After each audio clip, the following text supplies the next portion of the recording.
160 for its first hearing. I call on Representative Stewart for motion. Thank you, Chair. I would like to move to amend House Bill 160 with amendment number 0273. The amendment can be found in your iPads. The amendment is in order. Please proceed. The amendment conforms the bill to how I've been discussing the bill for the last month, frankly. So we want to clarify that under the bill, we are taking all of the marijuana revenue into the general fund, with an exception for local communities that have approved a dispensary as of June 30th of this year. So 20% would be available for the locals for 5 years. Just clarifying, I think the original language would have allowed it to every single municipality who had not banned a dispensary. The goal of the bill is to target that funding to those who have actually approved a dispensary, and we would ask that that be adopted so we can continue to talk about the correct bill.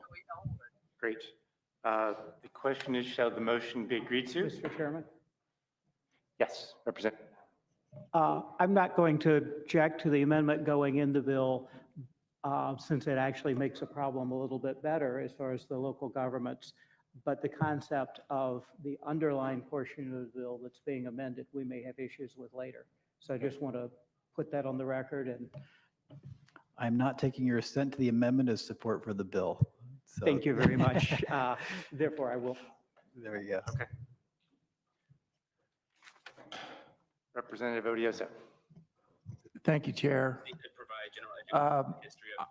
I'm concerned that the timing of the limit where this applies is a little bit too tight. For example, there might be townships out there that are in the works of getting a dispensary, and they might not be actually, is there a way to broaden it a little bit, or is that something we just bring back later? I just want that. My concern is, for example, there might be places like Green Township who are getting a dispensary. I just don't know how far along they are. And does it have to be open by the time, what's the date? May? Representative Stewart, please. Certainly, I would say as part of this committee process, we're still permitted after this amendment to make any changes the committee would like to see, and I'm open to all of those. I think the goal here, though, is I think some drafting didn't quite match intent, and that's probably me not communicating something correctly. I think we do need to narrow it down from essentially every municipality and township that has not banned dispensaries is a far larger number than those who have today. So I'd like to restrict down to a more manageable number, and then through this process, we can certainly adjust that date or in whatever way the committee would like to see. That's very much appreciated. Thank you, Chair. Thank you, Rep. Stewart. With no objections, the motion is agreed to, and the amendment shall become part of the bill.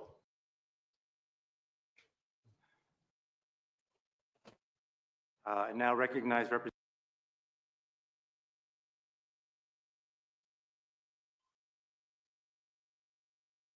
Representative Stewart for sponsor testimony.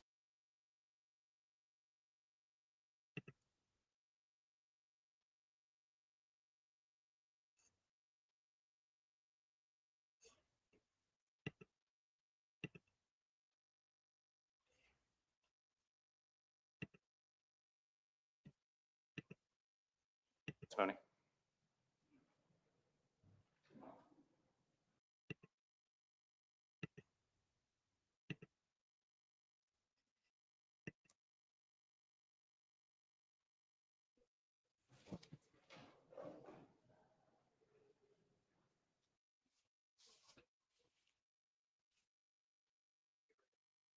Thanks for having me today.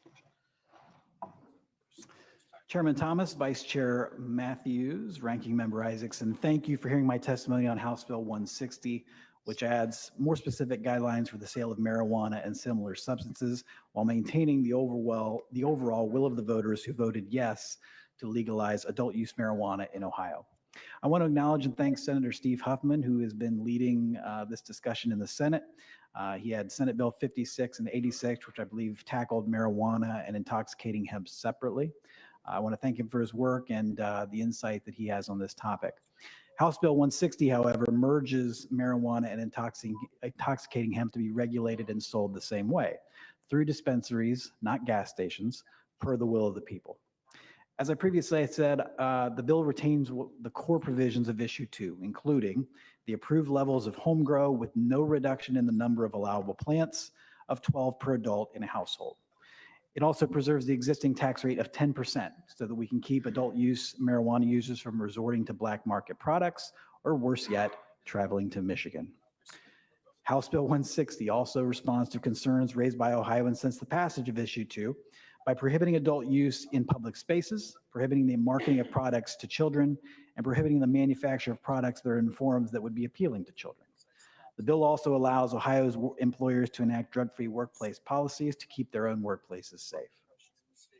Additionally, House Bill 160 closes a loophole that presently allows intoxicating hemp products such as Delta 8, Delta 9, and THC beverages to be sold in gas stations and too often to minors. These products are almost indistinguishable from marijuana and should be treated the same as the product that the Ohioans voted to be sold exclusively through state-regulated dispensaries.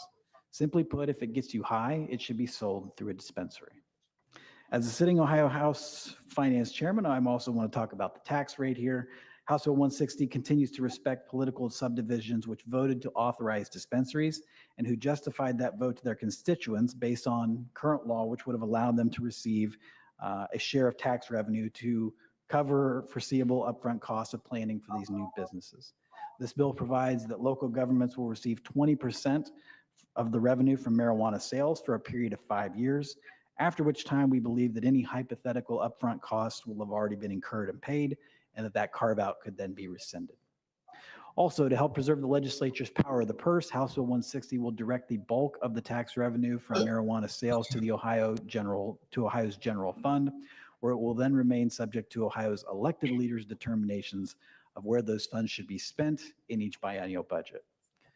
Finally, as the views of Ohioans have shifted on the issue of marijuana, our laws should reflect that. So House Bill 60 will also provide an expedited pathway to expunge prior convictions for marijuana-related offenses. Again, I want to thank Speaker Huffman, our policy staff, and my legislative aide, JT Eiseldike, for their help in getting this bill drafted. I believe it's a reasonable compromise and good policy for the state of Ohio, and I am now happy to take any questions folks would have. Representative Callender with a question. Thank you. The first question will shape the remainder of the questions. Is this something that is fast-tracked and you're trying to get out in the next couple of weeks? Or is this something that we will have time to have you bring in witnesses to answer some of the more detailed questions?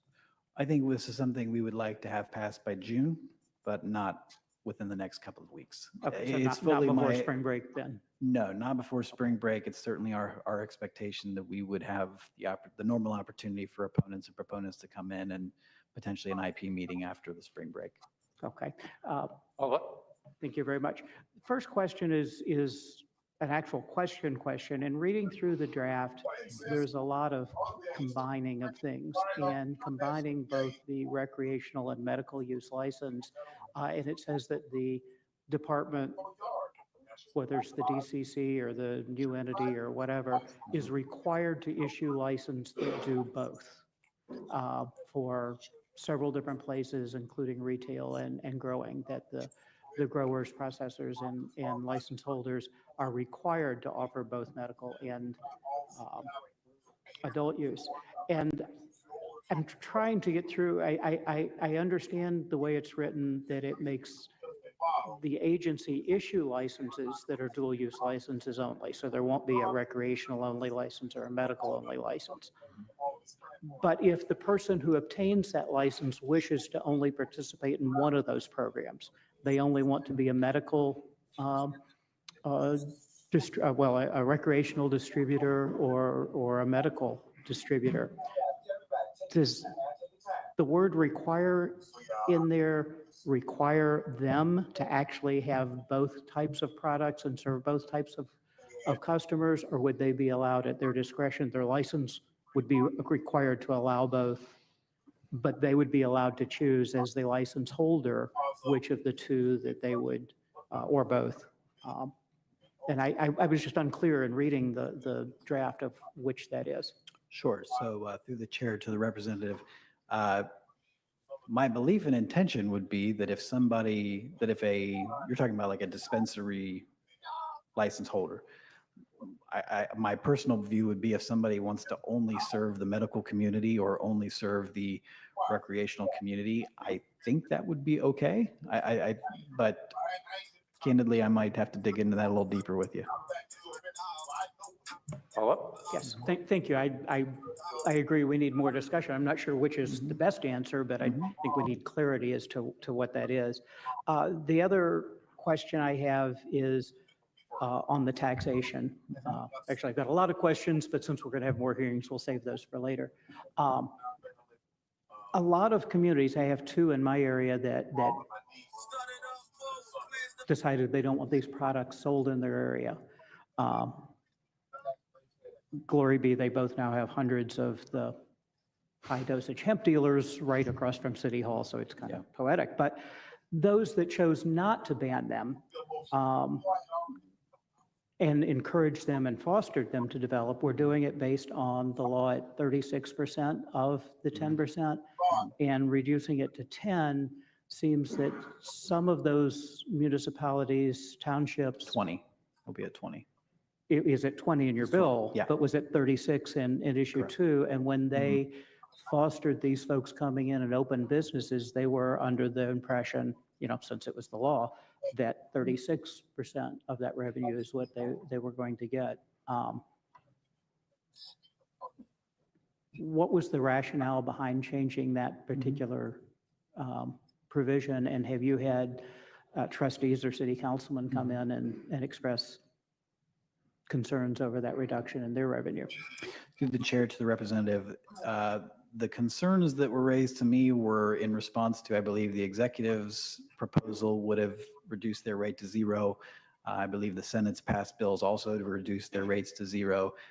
In the interest of coming up with a bill that's somewhere between, as a compromise in the art of the possible, 20% seemed a reasonable middle ground that is a bit closer to our locals and further away from 0. I'm not necessarily firmly wedded to 20 versus 21, 22, 18, but I just think looking at the scene and realizing that we had, 2 of our 3 branches who were at 0, I thought 20 was a more likely number that we might arrive at the end. I think I've got 20 pages of questions, but we'll save those for. I'm here. Well, you and I both have a hearing upstairs going on right now we need to get back to.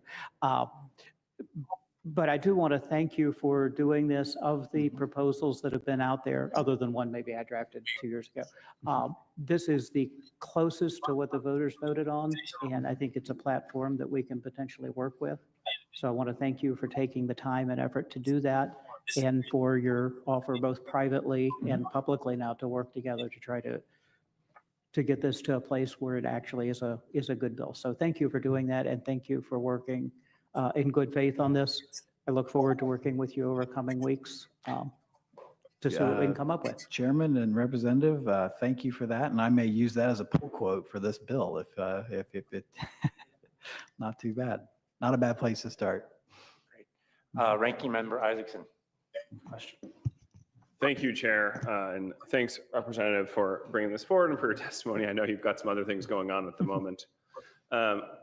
I echo Representative Calendar's note that I'm eager and anxious to work on this over the next few months, and grateful to know that, I appreciate your initial question, grateful to know that this is not something we need to try and get everything in today. But I guess just to set up a sort of threshold understanding of sort of where this is coming from and why we feel like it's necessary. Is it your sense that when voters went to vote on issue 2, they knew that they were voting to legalize the recreational use of cannabis, and that at its core, that issue at the very least passed overwhelmingly? Through the chair to the representative, Yes, and I think there's a few things beyond that. I think, and I had a lot of discussions about issue 2 when it was going on. It passed in my own district. It obviously passed, by a decent margin in the state of Ohio, and it's an issue that I've been interested in for a while. So I feel like I've had a lot of those conversations to have a decent sense of, I think, what people were coming from. And I think people said, I want it to be legal. I want it to be taxed at a reasonable rate. I want it to be a safe, regulated product that I can buy in a dispensary that is itself, fairly heavily regulated and not going to be a blight on the community. And also that that folks want to be able to grow it at home. And I think those are kind of like the core provisions of issue 2. Now, certainly, some people are really invested in the weeds of it. I think most people, though, that was kind of the core. And I think that is what we're trying to preserve here.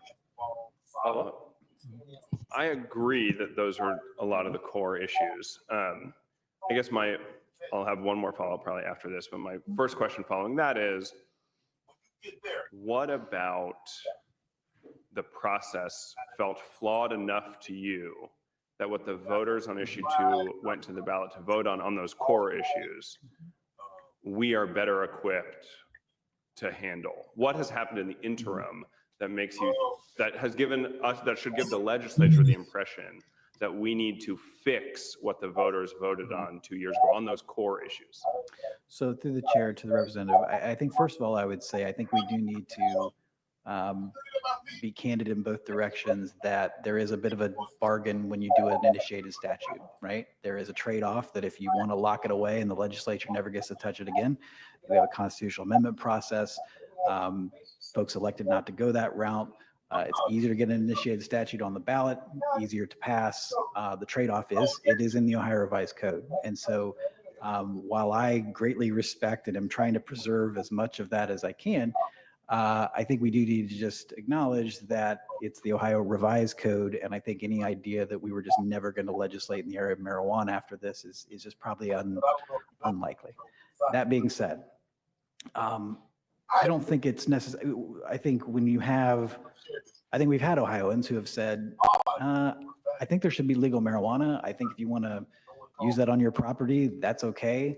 But I don't necessarily want to walk through a cloud of it, for an hour at Ohio Stadium. I don't necessarily want it to be, at my kid's football game. I think there are some concerns about whether we want to be, I just came back from New York City and it's pretty ever present, right? And so I think there's a question of whether that's really what Ohioans wanted. That's not what the folks were telling me they wanted to experience when issue 2 was on the ballot. I think we also have the question of, marketing products to children, having products that are manufactured that appeal to children. Issue 2 didn't touch those things. So I think that's an open space where I think we have some room to work, where we're not contradicting anything in the bill. So I think it's more, we have a statute that is going to be a continued source of discussion, as every other law that we have is. I would rather have that discussion in a way that is as close to issue 2 as possible, while still acknowledging the fact that, we need to kind of come to a compromise here that I think lets people move on and say, we've dealt with the issues we care about on marijuana, and then we let this industry kind of work its course. Thank you for the explanation. I totally agree, especially on issues related to the marketing and like the things that issue 2 didn't cover that still exist in this space. We absolutely should. That is, I think, really our job is to do that legislation. I appreciate so much of it being in here. My question is, and we'll dive in more on other things, but my question for now is, what is the thinking, given that we started with the premise of the voters did know and vote overwhelmingly that they were making this cannabis legal to use recreationally? What is the thinking behind the increase in criminal penalties for passing a joint, or for, and making that trafficking, or for being a passenger in a car and using it, right? We have penalties certainly for having an open container in a car, for alcohol, that don't come anywhere close to the criminal penalties in here. So what is the thinking behind the recriminalization elements of this bill, when I think we all know that voters knew one thing for sure: they were voting to legalize the recreational use of marijuana? Through the chair to the representative, I think, the campaign for issue 2 was literally called Regulate Marijuana Like Alcohol. So I think with regard to, criminal offenses relating to transportation, having it in the vehicle, how you can use it in the context of a vehicle. I think the bill kind of comes close to mirroring what we have in the alcohol law, right? We don't have open container. You also can't have open packages of marijuana that you purchase. So, I mean, that's how we know that you're not using the product in the car. So I think that's number one. Number two, I think once you get into this space, there is just naturally, if you're going to say something can or can't be done, there has to be a consequence to that. And if you don't have a consequence to that, there's really no enforceability to the regulation. I think also we are kind of coming into this from the House side, having kind of, in my view, kind of ceded to the Senate, most of the ground on this for 2 years. And so now we have a process where, they've passed bills that have certain provisions in here. A lot of, some of the provisions of House Bill 160 are taken from the bills that have passed in the Senate. So I think it's more just legislative reality of, if we're going to get a bill through both chambers, we need to incorporate some of what both chambers have wanted to see, even if those may not be things that necessarily animate me personally. All right. Representative Swearingen with a question. Thank you, Chairman. Thank you for your testimony today. We have Rep. Matthews and Rep. Fisher with another bill pertaining to hemp. Is there any ability to reconcile these two bills going forward as part of this process? And is there any synergy between, the two industries that are ongoing right now in the legislation impacting this? So through the chair to the representative, with a little bit of apologies, I've seen the co-sponsor request. I've been a little too tied up to dig into some of the details. My understanding though is, they would allow some sales of intoxicating hemp products outside of the dispensaries. I think, I think that part is probably not going to harmonize well with the intent of this bill. I think our point is, Ohioans voted to say that these products would be sold one place. And if we have a situation today where they're being sold in 1,000 other places, a functionally equivalent product, that is what we would want to not allow. So I would say too, I think we have gotten bogged down in the legislature overall by saying, well, we have a marijuana bill. And that marijuana bill must address every single aspect of marijuana, every single aspect of licensing, every aspect of criminal law. And I think we've had a bill that's been bogged down because we've tried to do too much at once. I would like to have a bill that we pass that is fairly clean, that doesn't get into licensing and scope, what I call the scope of practice of marijuana law, right? And kind of defer those discussions of licensing and who gets what and how many square feet and which product here and there. I think if we get a bill done that incorporates most of what most members are okay with, I think then we can kind of move on and continue to have a discussion about the marijuana industry the same way we have a discussion about every industry. And every other GA, there may be a bill to tweak licenses here or tweak square footage there, or say that now we are a little bit more comfortable with having a THC beverage outside of a dispensary. I don't view this bill as the end of the discussion. I believe it resolves kind of the low-hanging fruit that I think we should have done a couple of years ago, and lets us then kind of move on and have a broader discussion on those issues in the months and years ahead. Follow-up? Representative Timms with a question. Thank you so much for being here today and talking about this bill. I don't necessarily have a question, more so a comment, which is I would love to work with you more on the social equity aspect of the bill. I find it frankly challenging that people have criminal records, they've had hardships, and while there are great strides in the bill to expunge those records, I also don't see opportunity for those folks. So we'll see a group of people, frankly, making money, getting rich, while other people's lives have been destroyed due to marijuana-related charges. So I will save most of my comments for later. Hopefully we can have some conversations about how we can address those concerns. Through the chair, look forward to that conversation. Representative Williams with a question. Thank you, Chairman. So I have two concerns. Some of my concerns were voiced by Representative Isaacson. I think we see, like when it comes to the criminality of it. So the first one is it makes it unlawful to give or transfer homegrown marijuana. So that's like passing a joint can be giving it, and that would make it a criminal penalty.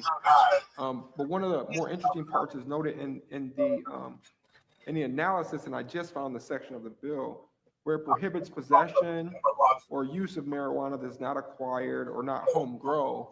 My question is, without requiring home grow to stay within the home, how are we ever going to know if marijuana that's being possessed by somebody in Ohio is homegrown marijuana or marijuana bought on the street or marijuana trafficked from another state, if we don't make homegrown marijuana stay inside of the household?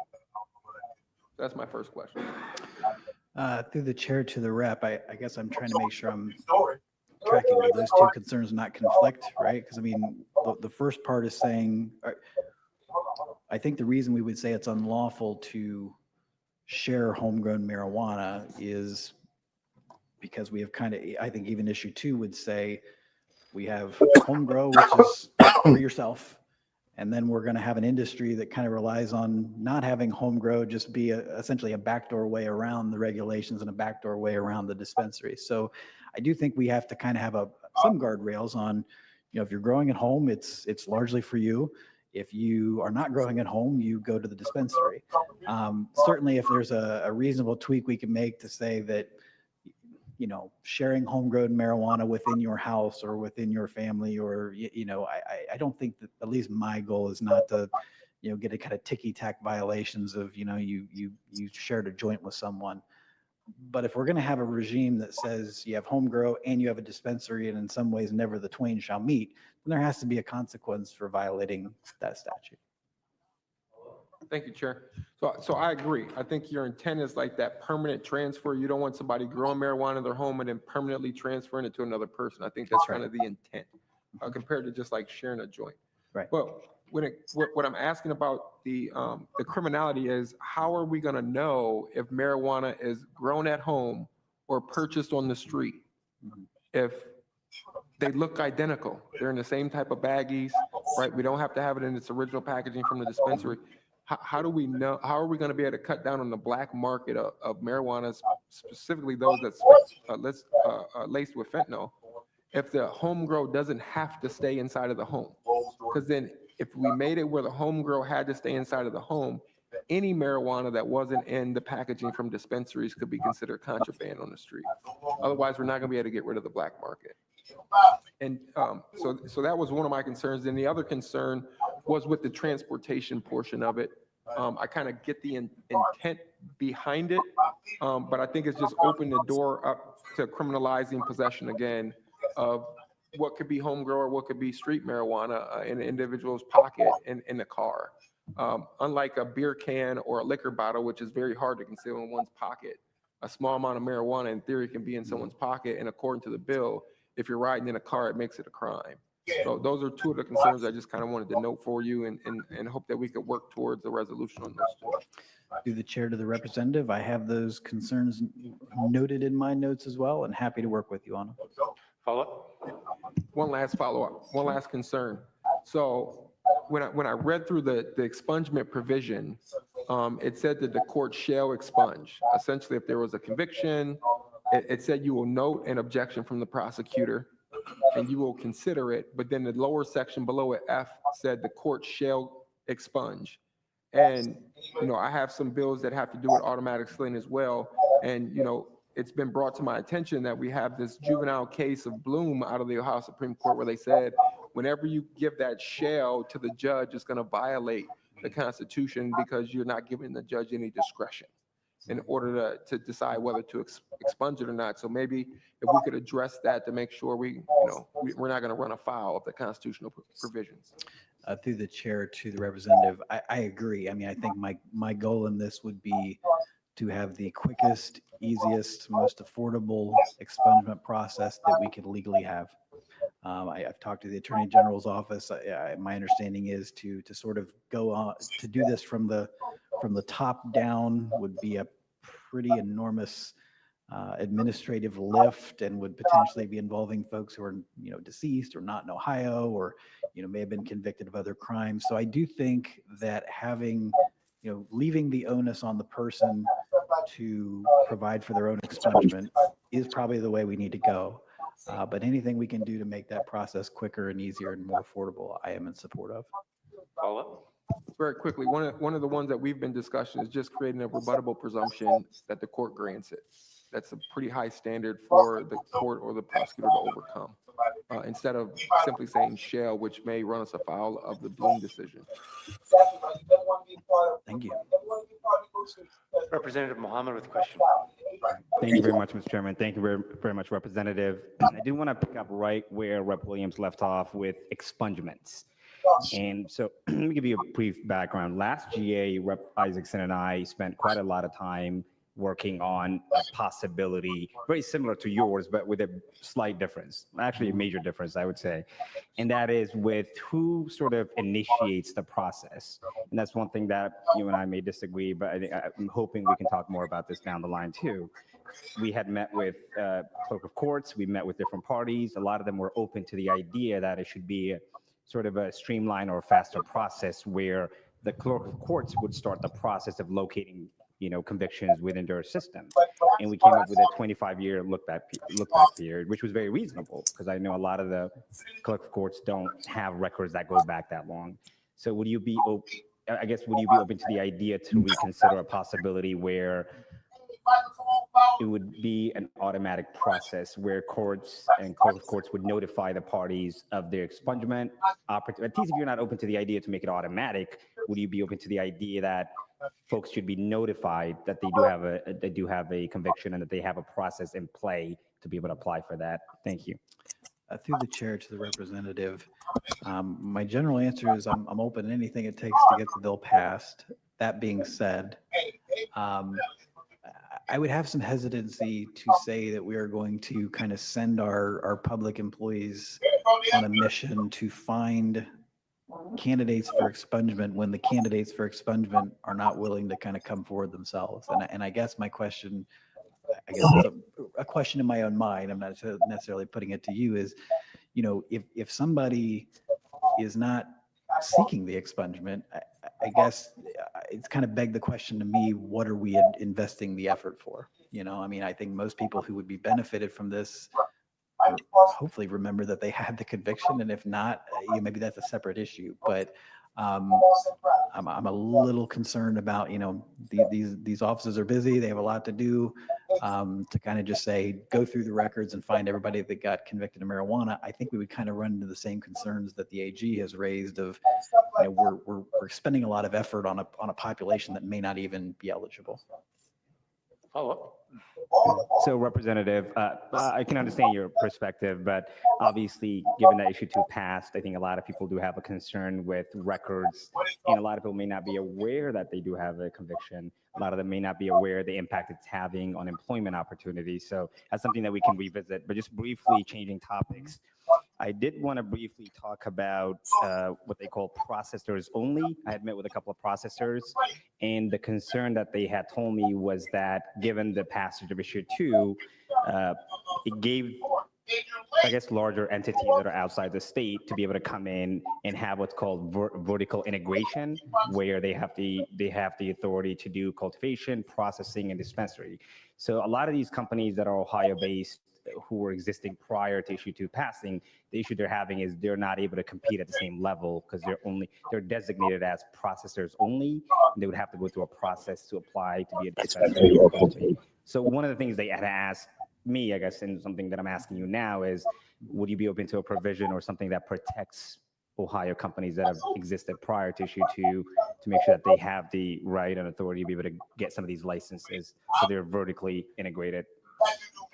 Through the chair to the representative, as much as possible, I want to stay away from this being a licensing bill. I think, frankly, that's why we're still talking about some pretty basic things 2.5 years after issue 2 passed. I think that this has become, no offense to our brethren in our brothers and sisters in the lobbying community, but this has kind of become a full employment type of issue for the lobbying community, because every different type of license holder has a different association, has a different objective.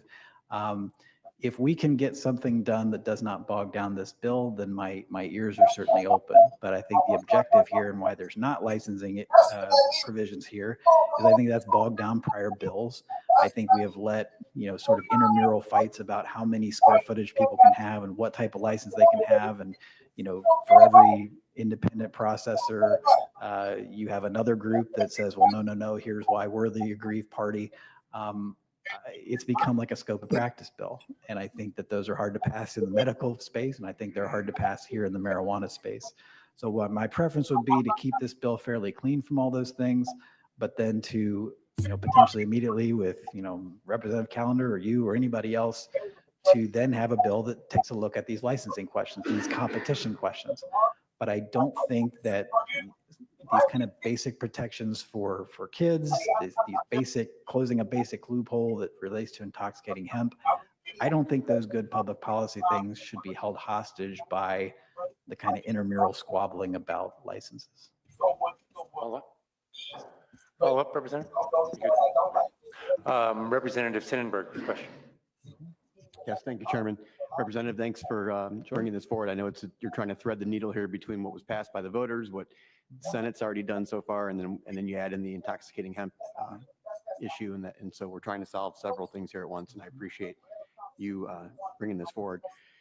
One question is regarding the potency that we're lowering it from 90 to 70%. What is the motivation for that?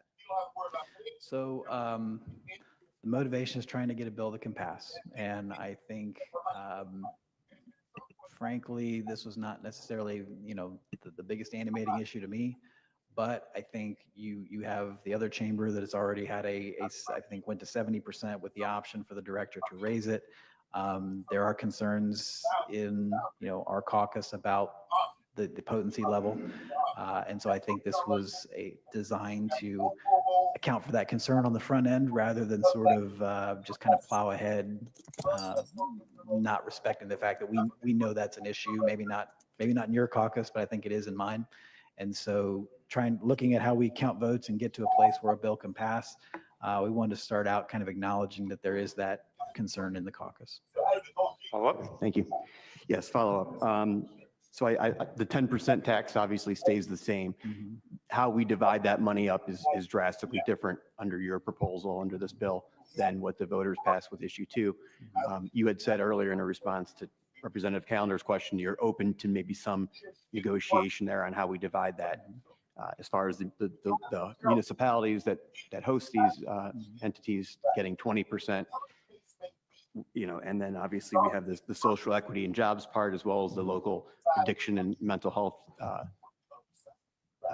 service associations. So those are not, while the cities still get their 20, about half of what they were going to get, although albeit only for 5 years. We're leaving out the social equity and the addiction and mental health boards from getting anything. Are you open to, as we move forward here, as part of the compromise, getting them as a guaranteed income stream as well? So through the chair to the representative, what you've seen, I think also in the House substitute version of the budget is, I think we should be getting away from automatic allocations to anybody. I mean, obviously we're kind of violating that with our carve out for the locals, but by and large, I don't think it's good budgeting practice to just say that a government program is guaranteed to get X% no matter what, as far as you go. I think that we as a legislature should be determining every 2 years or as part of that budget process, what is the raw dollars that we're spending on these programs? Are they working? Does it warrant being increased? Does it warrant being decreased? And so, even in the budget bill, we've gone and said, hey, we're not going to have a specific carve out percentage for law enforcement training. We're not going to have a specific dedicated percentage for the 988 hotline, but we are going to fund those things, and we are going to determine what a reasonable amount is. And we funded those in the operating budget. I think it's pretty unlikely that a bill that retains, racial quotas and social equity carve outs is going to pass this chamber. And so I think it's unlikely that that would be a part of this bill. Everything else, I think, open to funding, but I think it should be done through the budget process and not with these sort of specified carve outs. Follow up? Yes, fair enough. But I guess overall, my concern is that our cities have, they keep getting the short end of the stick. As far as the local government fund that's been cut since, I believe it was 2013 or 14. Now those that Longer. 2011? 2011. 2011. Yeah. Fair enough. Even longer. Obviously, and now we have here those that expected the 36% in perpetuity are now being told, well, by the way, they haven't gotten a penny yet. That's another issue. I assume this bill addresses how the cities who have dispensaries will get all of the money backdated to last September when the program started. I don't know if that's in the bill or not, but I just think that our cities are getting shortchanged now that, they're expecting 36% in perpetuity, and now they're being told, no, it's going to actually be 20% only for 5 years. So that's just a concern I have with, I have 6 cities I represent, and so some of them were, depending on this and forecasting that they would have this in their budgets going forward, and now they're being told, no, it's only going to be 5 years and half of what you expected. So. Through the chair to the representative, certainly take the point. I think, though, the question should be asked, what are they getting the money for? I think part of the campaign was we're going to give monies to the locals, A, to sort of try to get support in an election, and B, I think if you're looking at a substantive level, it was, well, are we going to have these substantial increase in costs at the local level to relate for the fact that you have opened one dispensary in a strip mall in your community? I've asked every local government official who's come through finance committee over the last 2 months, can you point to any actual concrete numbers to say that you have had increased costs as a local government to account for the fact that you opened one private business in a strip mall in your community? And nobody's been able to pinpoint what those costs are. We're not seeing like traffic disruptions. We're not seeing an increase in violence or crime around these dispensaries. We're not seeing that these are somehow blights on a neighborhood where you have to have some, enormous police presence. So to the extent that there were any actual costs incurred by locals to account for this limited number of businesses, I think 5 years is enough to recoup whatever those costs are. And beyond that, I understand that, nobody likes to lose any money, but it does beg the question, what inherently does a municipality need to get marijuana revenue for simply because they have a marijuana dispensary? We don't give local governments a share of all the liquor money. It's just they have liquor stores in their community. Follow up? Thank you. No follow-up. Thank you. Representative Calendar with a question.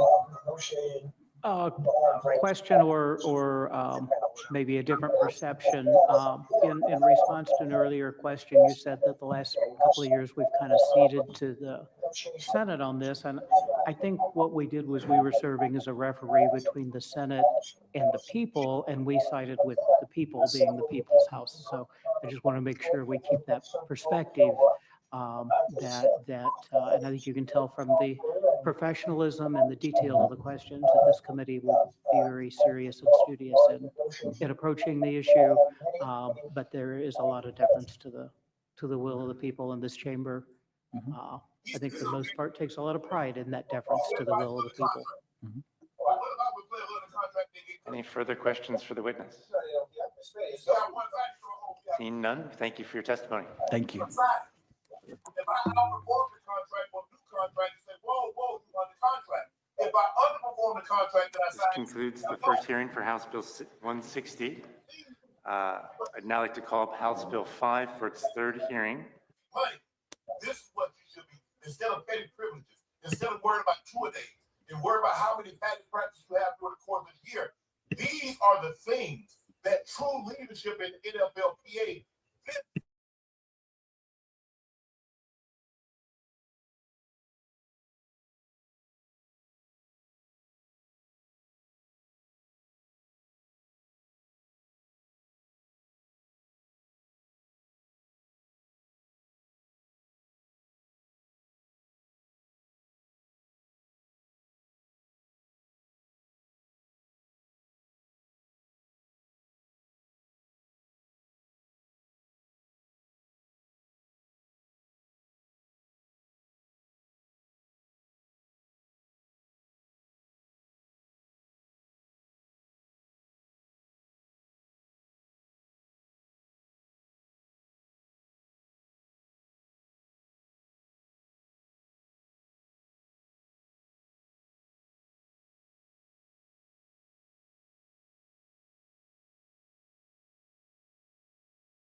All right, this concludes the first hearing for House Bill 108.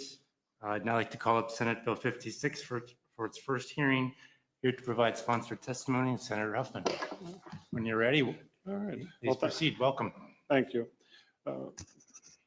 Chair Thomas, members of the House Judicial Committee, thank you for giving me the opportunity for sponsored testimony to Senate Bill 56, which seeks to streamline the administration of Ohio marijuana programs and address several public safety concerns. Many of the provisions in the bill may look familiar, as they are largely reflective of what the Senate passed in House Bill 86 last General Assembly. First, the bill merges Ohio's medical and adult use marijuana programs under the Division of Cannabis Control, which voters recently established with the passage of Issue 2. Consolidating both programs under the division will allow for consistent requirements regarding testing, packaging, labeling, advertising, especially those related to protect children. It also provides for streamlining license standards and general compliance procedures, cutting down on bureaucracy, red tape, and government waste. It is important to note the bill ensures those entities who were issued licenses under Issue 2 maintain their licenses, as many have already been granted and are operational.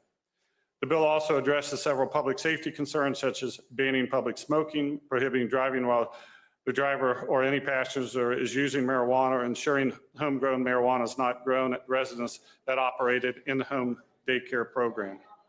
Senate Bill 56 respects the voters' wanted home grow, but sets a more reasonable limitation of 6 plants per household. Further, the bill clarifies the ability of local law enforcement to investigate alleged violation and harmonize employer protection regarding drug-free workplace policies. Unlike the as introduced version of the bill, passed version would keep the excise tax on marijuana at 10%, just like the initiated statute. And to me, that is something to be discussed during the budget, but would be happy to have further discussion here.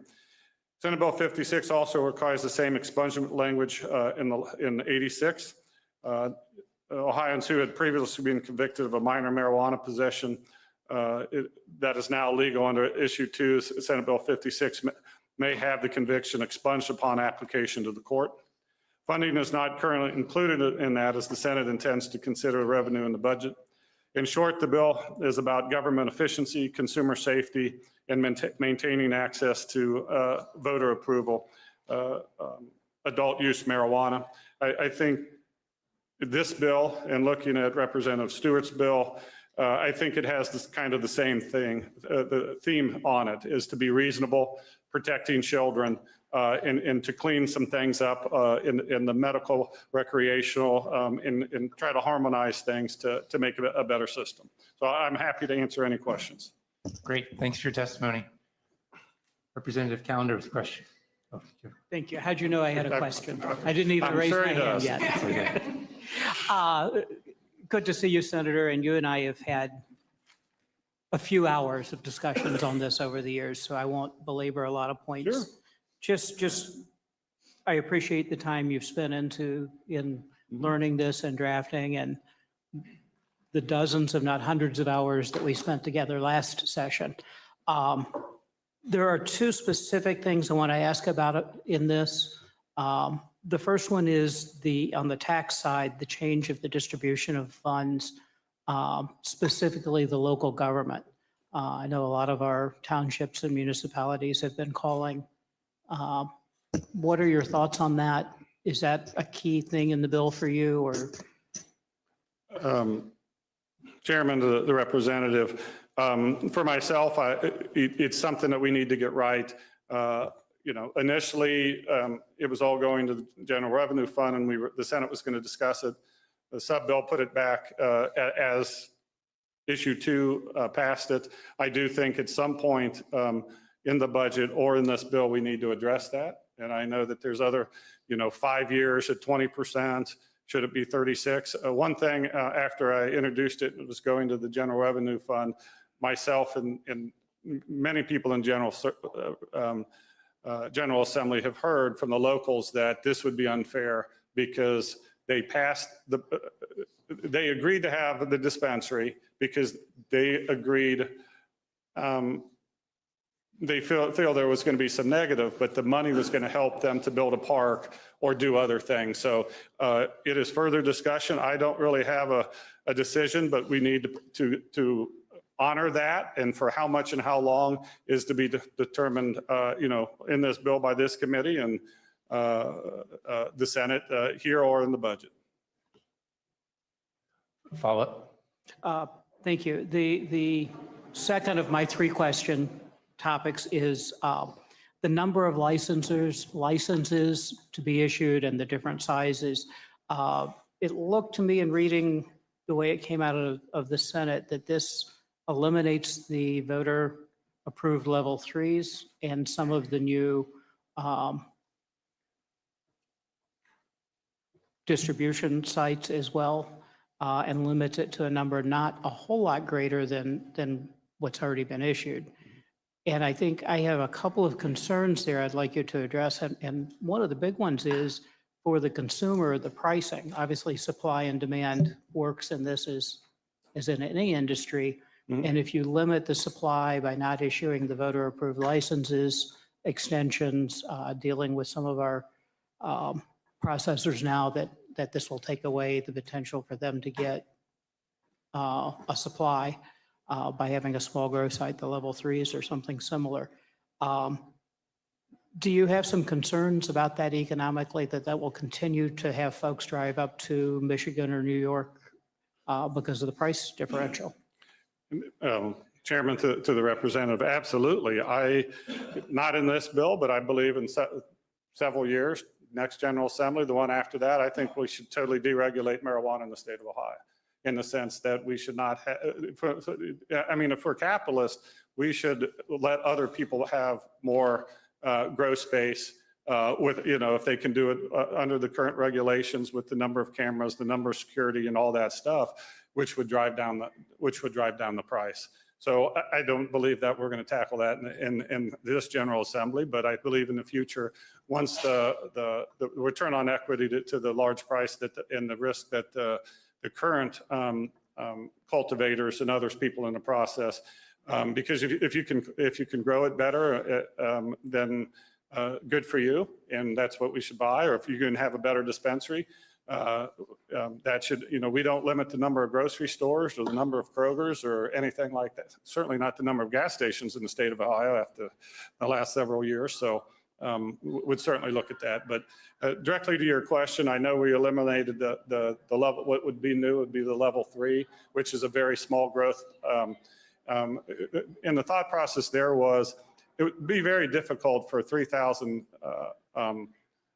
square foot cultivator to compete against 10 or 12 that are growing at 100,000 square feet. Maybe they do have a niche market. Maybe there's some analogies to a craft brewer, but thought that was going to kind of be a revolving thing that would be difficult and expensive to regulate. Thank you. Follow-up. Thank you, Mr. Chairman. The final question is an overarching. I really appreciate your answer about 2 or 3 years from now, a much more open market. I think that's what the voters were kind of thinking when they voted that legalization means legalization.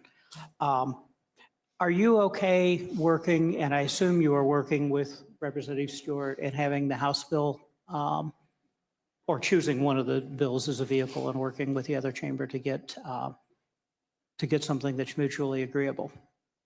I would be very open to working with Representative Stewart. If this is the vehicle, his is the vehicle, I just believe the important thing is that we get something done by July 1st. And I think that looking at what he has and what I have, I don't believe that things are very far apart. I think that that can be done. And if I may, Chairman, address another topic is the Senate decided to do this in 2 parts. Today we will vote out Senate Bill 86, my bill for hemp. Very similar topics, yet very complex and different. We chose to do 2 different bills. Representative Stewart has a bill where they're combined. I don't believe there's a right way or a wrong way to do it. If the House comes back and says, we're going to put it all together, and here it is. I won't disagree with that. I just, again, I also would tell you, in my opinion, hemp is the more important topic, just because there's no regulation. Bad things are happening to kids with hemp. And so if they both come together in some way, I wouldn't disagree with that. Great. All right. Representative Isaacson with a question. Thank you, Chair. Senator, thank you so much for your testimony today. I just want to start trying to get a sense of sort of the impetus behind the bill, because it was initially introduced, or that a bill like this, right after the voters voted on issue 2. And so can you just give a sense, as the sponsor of this bill, what do you think primarily voters were voting on? What did they think they were voting on when they, voted overwhelmingly for issue 2? What were the core components that they went to the ballot for, in your view? Chairman, to the representative, we'll never know that, but I think, some voted for homegrown, some, for the recreational and other things, but we'll never know exactly what it is, because, I'm sure things that people voted for, looked in there and said, well, I don't like these couple things, but I like this. So it's difficult, I'll tell you, I voiced my opinion. I thought I voted no for issue 2, but we have this and we have to accept that. The voters of Ohio came out and said, with a fair number of yes, here it is. And this is to, I think, make it better. And I think in the long run, my personal opinion, the average recreational marijuana user in this bill, or Representative Stewart's bill, really doesn't do much to change, but I think there's a lot of positive in combining the two, the bureaucracy and the decreasing regulations to make it easier for people, which hopefully will decrease the price. Follow up. Thank you. Would it be fair to say that the voters were voting to legalize the recreational use of cannabis and marijuana? Yes, sir. Right, follow up, Chair. Okay, so I agree. I think that is, at its basic element, that's what voters certainly knew they were voting on. So I have a few questions about the rationale or the thinking behind some of these criminal changes and the penalty changes. Am I understanding your bill correctly, that if someone were to pass a joint or a gummy or something to someone else to use recreationally, that would then, under this bill, shift the law back to making that criminal? I believe so. Okay. Yes, please. And is it accurate that if someone is a passenger in a non-moving vehicle and they eat a gummy as the passenger of that non-moving vehicle, they would then be subject to 3 days mandatory jail time? I would have to look deep into that, Chairman. I can't remember if it says combustion or consumption. So I'm not evading the question. If you can correct me, I'm not sure. Let's say they're smoking a joint. Well, yes. Then the answer is yes. That would be illegal. Okay. Follow. So I guess what I'm trying to understand from your perspective is, if the voters, as you noted, clearly voted to legalize the recreational use of marijuana, how does recriminalizing things like passing a joint or sitting on the side of a car and that may or may not be moving and, smoking a joint, how does that jive with respecting the will of the voters to vote to legalize the recreational use when it is recriminalizing some of the most fundamental uses or the most common uses of cannabis? Just how are you thinking about those two kind of conflicting realities? Through the chairman, I guess in the same sense that, take that to extreme, then I should smoke a joint here, right here in the chamber. I don't think that's what the people actually would want, because that would be, in that theory, you should do whatever you want. I think the extent of the bill was to try to be reasonable and safe for everybody. And I understand that there's difference of opinion of what reasonable and safe for everybody is. Yep. Representative Stewart with a question. Thank you, Mr. Chairman, and thank you for all your work on this bill. You know, part of how I introduced the House version is watching your hard work on this over a number of years. And I want to thank you publicly for that work. On the issue of the tax rate, I think it's important to note that it's my understanding that the Department of Taxation has come out and said, look, there's kind of a drafting flaw in issue 2 where there's no real authorizing language for any of this 36% of tax revenue to actually get to the locals. And so they're not receiving it today. That might be an argument. There's pros and cons to initiated statutes, but that might be one of them. And so is it your and the Senate's understanding that unless we do one of these bills that would increase, 20% is obviously more than zero. Current practice today is the municipalities, they're getting zero unless we do something in this bill. Is that your understanding as well? Chairman of the representative, absolutely. And I'm not sure if that wasn't on purpose, that the writers of this bill said, did not give an avenue to distribute the funds. It's currently sitting, whatever, 6 months, a year of taxes are sitting in the Department of Taxation. There's no way to distribute those funds. And so this bill, or any bill, is going to have to do that to distribute the funds in the future and hopefully give some guidance to the Department of Tax on what percent and how much and when. Thank you. Thank you for that. And since I know we're going to talk hemp products a little later, but as you said, you've kind of got 2 bills kind of on the same topic.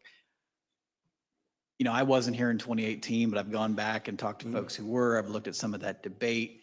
And what seems to have occurred is we had a process where the legislature said, hey, let's let hemp farmers, sell hemp products, make clothes, make rope, make whatever that you can do with this product. And then we kind of drove a tank through that loophole and said, well, we're going to sell, 420 drinks and Delta 8 and have 9 smoke shops in Circleville, et cetera, et cetera, et cetera. And now the argument seems to be, well, because we've driven the tank through that loophole so effectively, we couldn't possibly, go backwards and try to correct that oversight.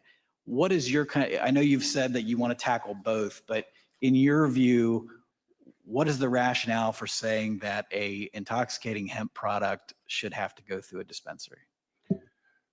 Chairman of the representative, well, I will take blame because the original hemp bill was my bill in 2018 with Senator Hill.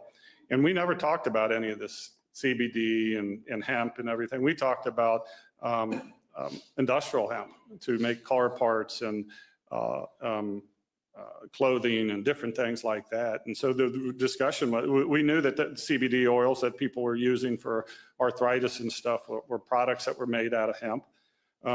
And so we really didn't think of it. And if I knew what I know now, back in 2018, when we initially passed the hemp bill, I believe we should have put them in the dispensaries because it's intoxicating. And it's confusing and very complicated is that often these things are sold and they are not intoxicating in the form that they're sold, but many of them, when they are combusted in the heating process, actually turns the chemical into something else, and it does become intoxicating. And the other thing that gets along with hemp is the synthetic things that they make in a lab that are intoxicating, the Delta 9s in things, and that is what we're trying to do. And so to finish answering your question, they're intoxicating things that are made out of THC, in my opinion, in the Senate bill, should be in a dispensary because that's where intoxicating THC in other places in the state. Follow-up? No. Representative Mohammed with a question. Thank you very much, Mr. Chairman. Thank you, Senator, for this bill. I wanted to ask you regarding the expungement provision of this bill, and it's a question that I asked Representative Stewart for his testimony as well. The current language of this bill requires that the individual file a request for expungement, pay $50 and go to a hearing. Last GA, Representative Isaacson and I and Rep. Seitz worked on a bill, a streamlined process where it would be the clerk of courts that initiates that process. We met with several different clerk of courts. We were getting positive feedback. And this goes to the question that Rep. Isaacson was asking as well regarding the will of the voters. So I guess my question is, would you be open to an amendment where the only thing that would be changing essentially is who initiates the process? Instead of requiring an individual to locate the county where they have the conviction, it'd be the clerk of courts doing a search of their file to notify that individual. All the other provisions stay the same. They still have to get a hearing. Prosecutor gets notified, victims get notified. Everything else stays the same. It would just be that initiating process. Would that be something that you'd be open to? Well, Chairman of the Representative, learned in my time in the General Assembly to always say, yes, I'm open to any suggestions. And that said, but yes, the thought of President McCauley in the Senate is there needs to be something active that someone does to get their expungement. There's a concern that there's other convictions in other counties. Who's going to make?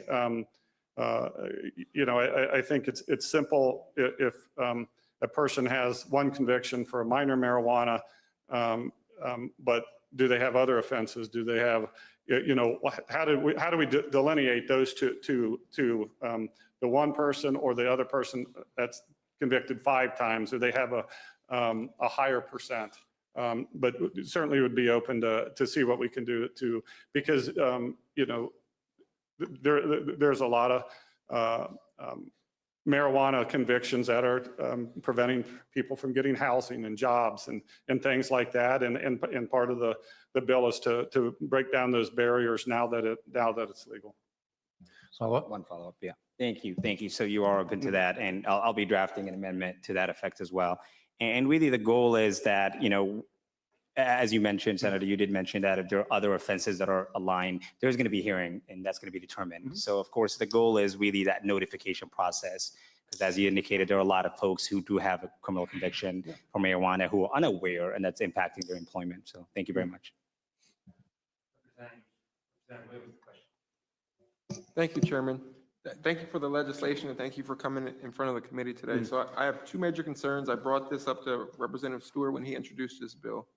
The first one is about the transportation piece of marijuana in line 1840. It makes it unlawful to transport, marijuuna unless it's in original packaging unopened. And I think that's kind of going to open the door for individuals to get criminal offenses for having marijuana in their possession, even though marijuana, unlike alcohol, when it's in an open container, is not readily consumable in its original plant form.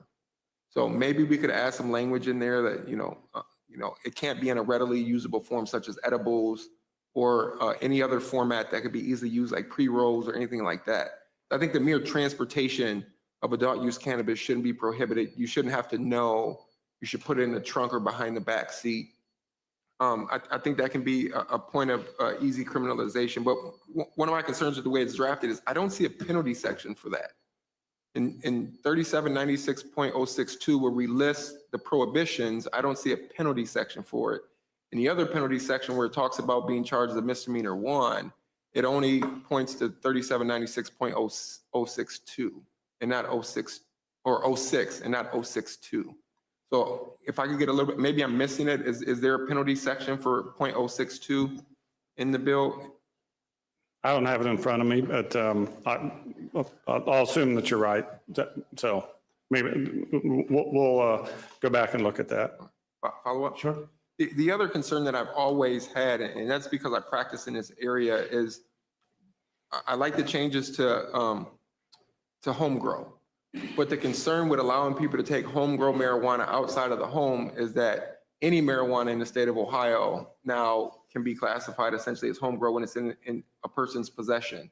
So that's kind of legalizing the possession of street-grown marijuana. And there's another statute we have in our state that says marijuana that's sprayed with fentanyl is not going to be treated like a fentanyl-related compound. It's going to be treated as though it's marijuana.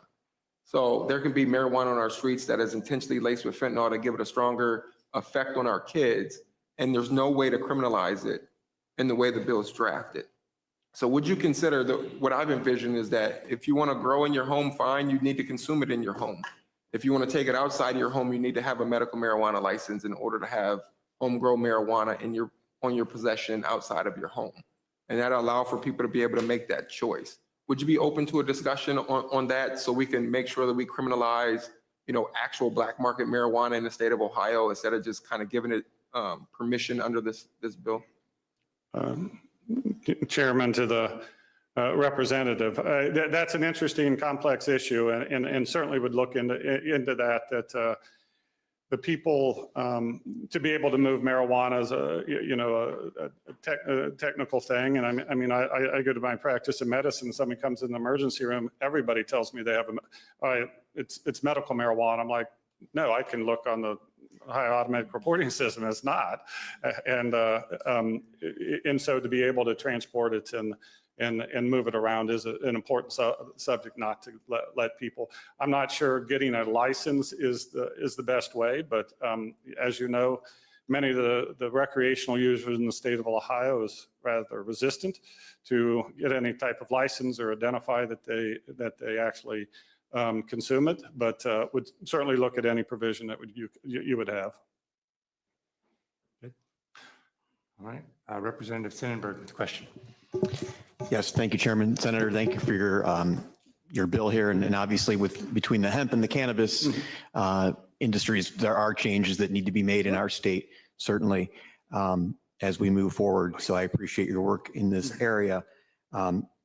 In regard to the home grow, and your bill cuts the limit from 12 to 6, how do you reconcile that with, you had said earlier in your testimony, if you grow it better, good for you. And we don't limit the number of gas stations or drug stores, grocery stores. And that your hope would be that we do get to more deregulation in the future.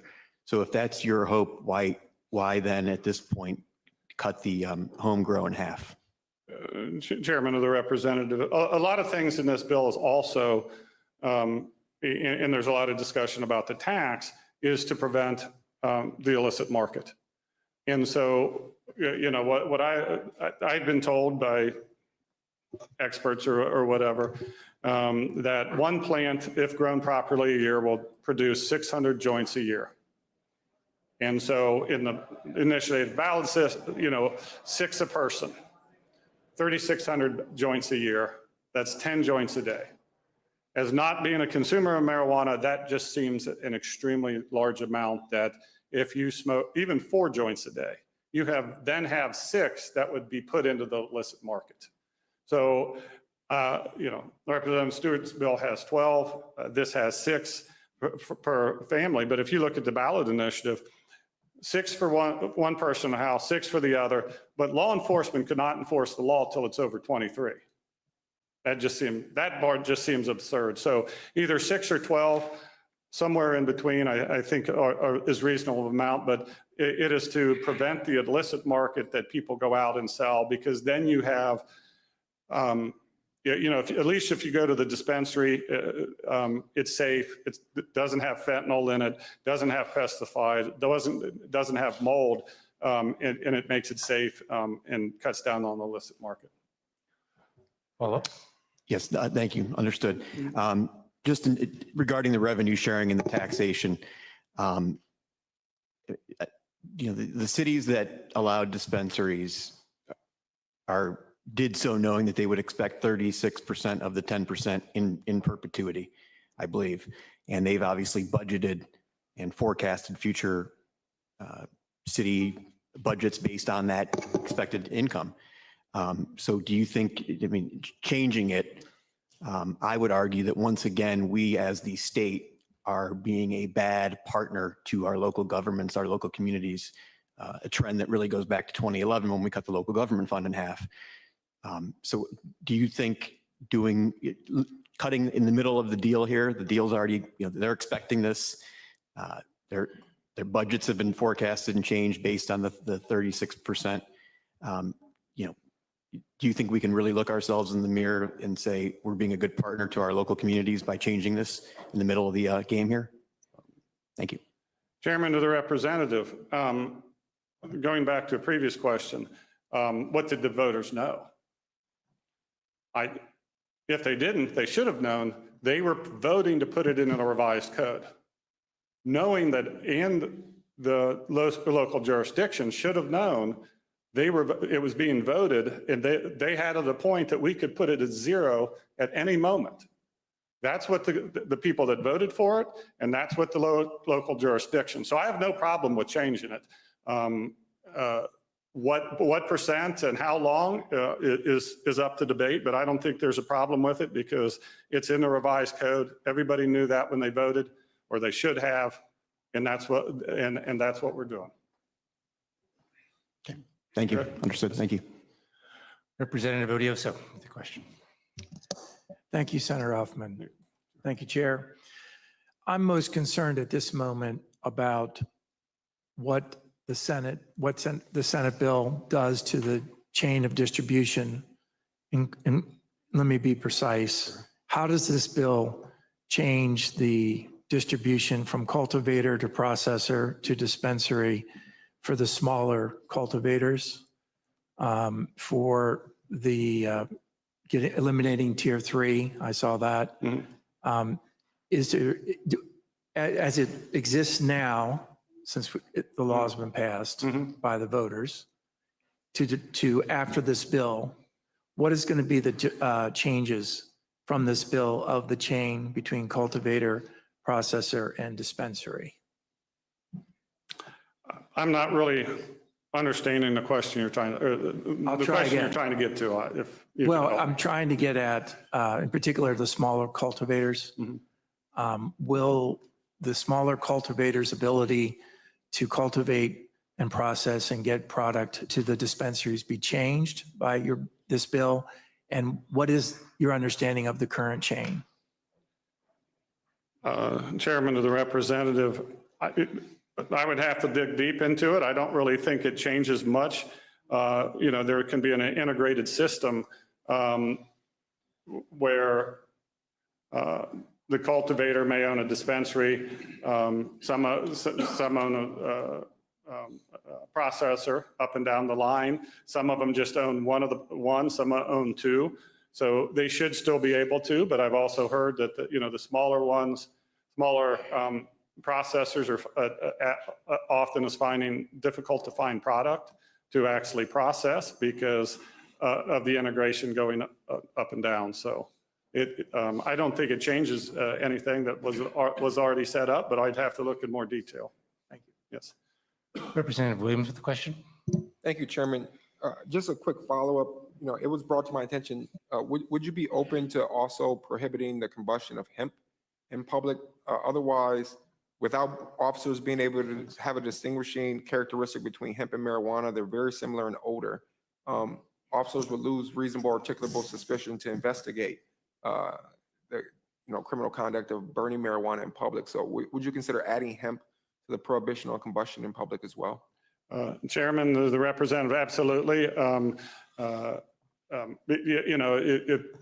the members, a marijuana plant looks very similar to a hemp plant, and it almost takes an expert to distinguish the two. And you're right, the smell and other products, including the cannabinoids and the CBD and estradiols are very similar, and the smell is very similar. So yes, would be open to. That's a very good suggestion. Any other questions? Seeing none, thank you for being here. Well, thank you.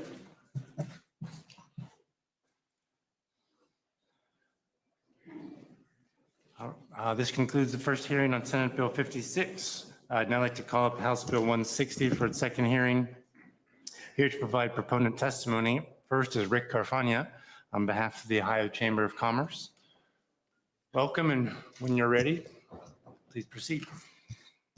Good morning, Chair Thomas, Vice Chair Matthews, Ranking Member Isaacson, members of the House Judiciary Committee. Appreciate the opportunity to testify in support of House Bill 160. I'm Rick Carfagna, Senior Vice President of Government Affairs for the Ohio Chamber.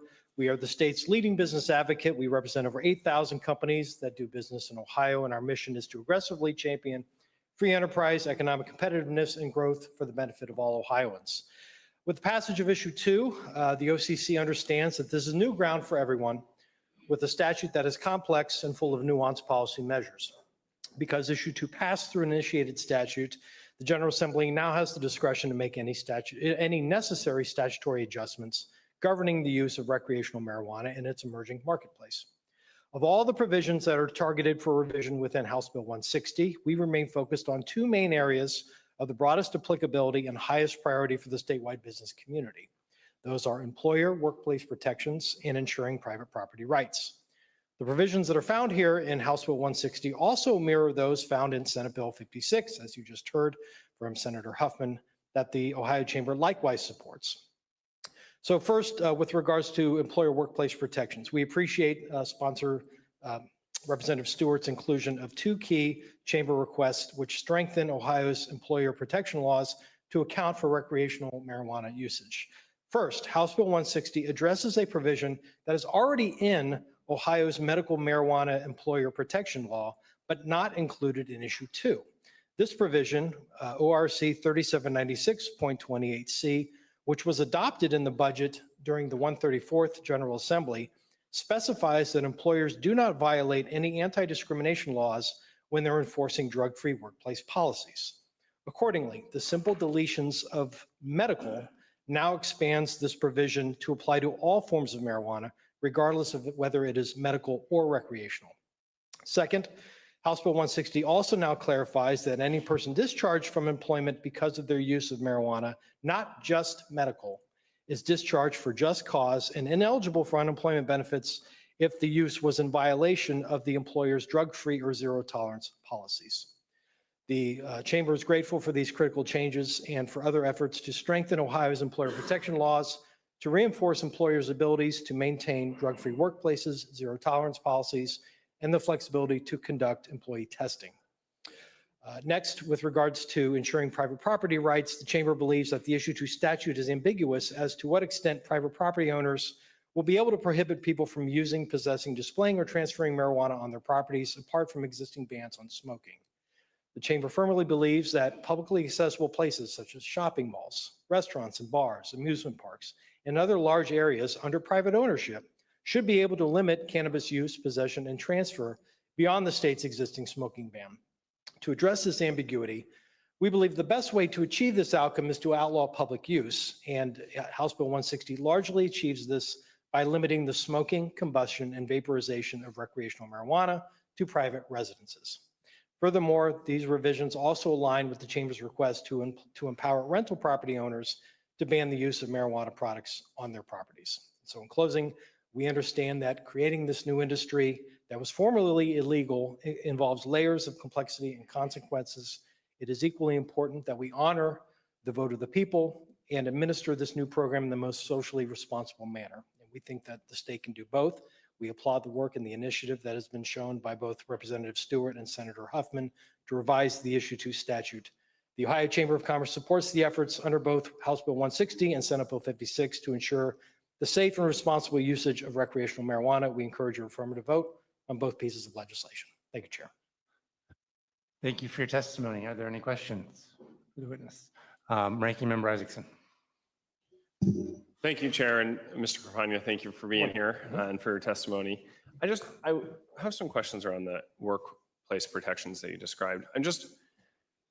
I agree that we've got work to do to sort of clear this up and make sure that everyone's on the same page. But in the interest of growing the workforce, which I know is hugely important to the Chamber and certainly important to the legislature, how do you think about a situation where if there's randomized testing at an employer, or if the being caught with marijuana can count as just cause for firing, if someone uses marijuana on the 1st of the month and they're at work 3 weeks later on the 21st and they get a random test, they're not impaired. It was 3 weeks ago, but the test shows that they have marijuana, THC in their system, and that's cause for removal from the workplace.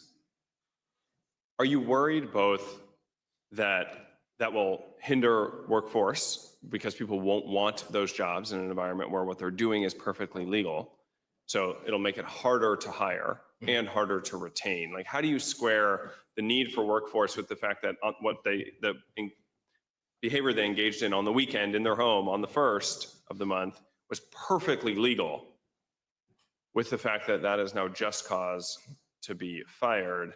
Like, how is that pro workforce development? Sure.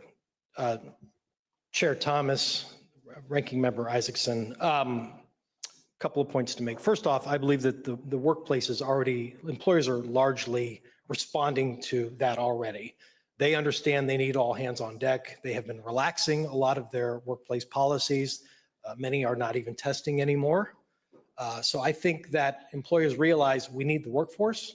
If it's something that we can either look the other way, or we don't think that a positive test is going to impair our operations or put us at liability, they are relaxing a lot of those measures on their own, I would argue. Next, I would argue that these provisions that we're talking about apply only when an employer has actually taken the initiative to create a zero tolerance policy, a drug-free workplace, where they have to actually go in and create a policy, communicate that to their employees. It is understood between the employer and the employee that this is the expectation. It's not something where if this were to be signed into law tomorrow, somebody comes in and there's an accident and they test positive. Well, if you didn't have something on the books talking about these expectations, then it doesn't apply. You can't avail yourself of these protections. So that is something I think that the employer needs to think through if they want to institute that kind of a policy that is going to have the kind of outcome that's going to result in somebody being terminated. And then finally, I would say too that, and I would agree that, you know, the testing is not on par with that of alcohol. You know, I can go out on my lunch break and have 3 Manhattans and come back to work, and the employer thinks that I'm impaired. And if I get a breathalyzer test, they can measure my blood alcohol level. To your point, you can't do that with marijuana. So if somebody goes out and consumes an edible on their lunch break or smokes a joint on their lunch break on their own time, they come back to work and they're impaired, and I test them, they're going to come back positive. However, you know, were they positive because they just now consumed it, or are they positive because they consumed it a week or 2 ago? So I think, and we would support finding ways to improve technologies for testing to get more accurate tests. But until that day comes, anybody that's going to test positive on the job site is going to claim that they took something weeks ago because they have no other way to prove that. So we would prefer, especially with a lot of these jobs that are going to be coming that are in advanced manufacturing, a lot of precision type work, a lot of work that's going to involve heavy machinery. You know, we want to err on the side of employers being able to police these things and to make sure that we are ensuring, you know, safety on the work sites and that people are not impaired. Follow. Thank you for that. I get the thinking, certainly. My main sort of follow-up, I think there's a lot of room to sort of create laws and regulations around, you know, someone assuming if there's an accident and they're found to have THC in their system, then maybe then they assume the risk as the employee, but only in the case of an accident would you test. I think there's something there, because the real concern here is that they're ineligible for unemployment benefits.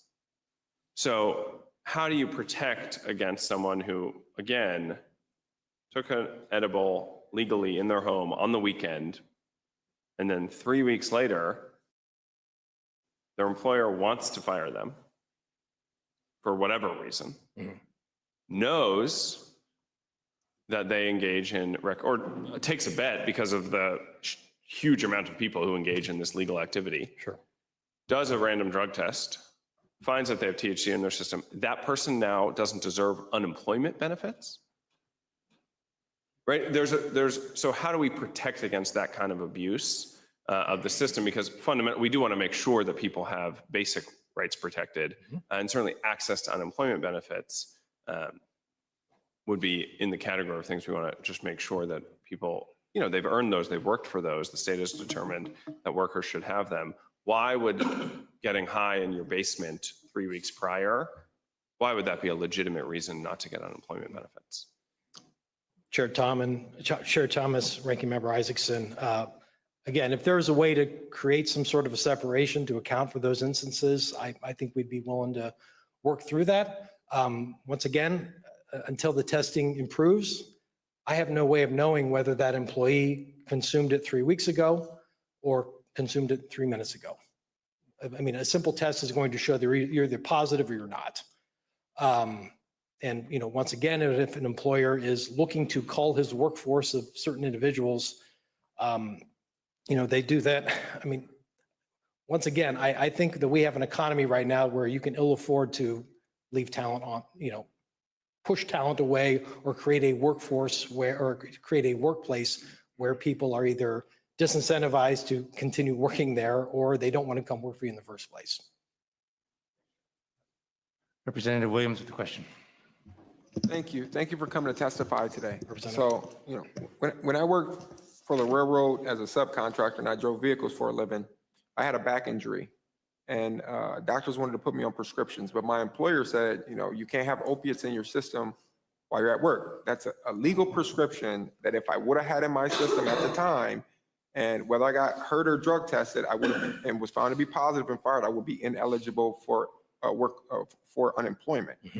So do you think that recreational users of marijuana should get higher levels of protection for unemployment than people that are injured on the job and maybe taking a Percocet or a Vicodin that's prescribed by their doctors? I mean, those opiates do cause a safety concern for employers that individuals have those in their systems and they don't get protection. Do you think we should give extra protection to individuals because they want to use a substance that's legal to consume, but their employer has clearly indicated they can't have it in their system while they're at work? Chair Thomas, Representative Williams, we do not. And once again, we're not asking to break new ground with these asks. These are already provisions that are in current law and have been in law for years now, applicable to medical marijuana, as you have indicated. We are just simply asking that we treat medical marijuana and recreational marijuana in the same manner.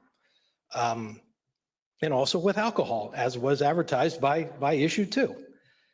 And again, I will just reiterate that this is if you are in violation. These rights you can only avail yourself of as an employer if that employee is running afoul of a stated workplace policy related to drug-free or zero tolerance policies.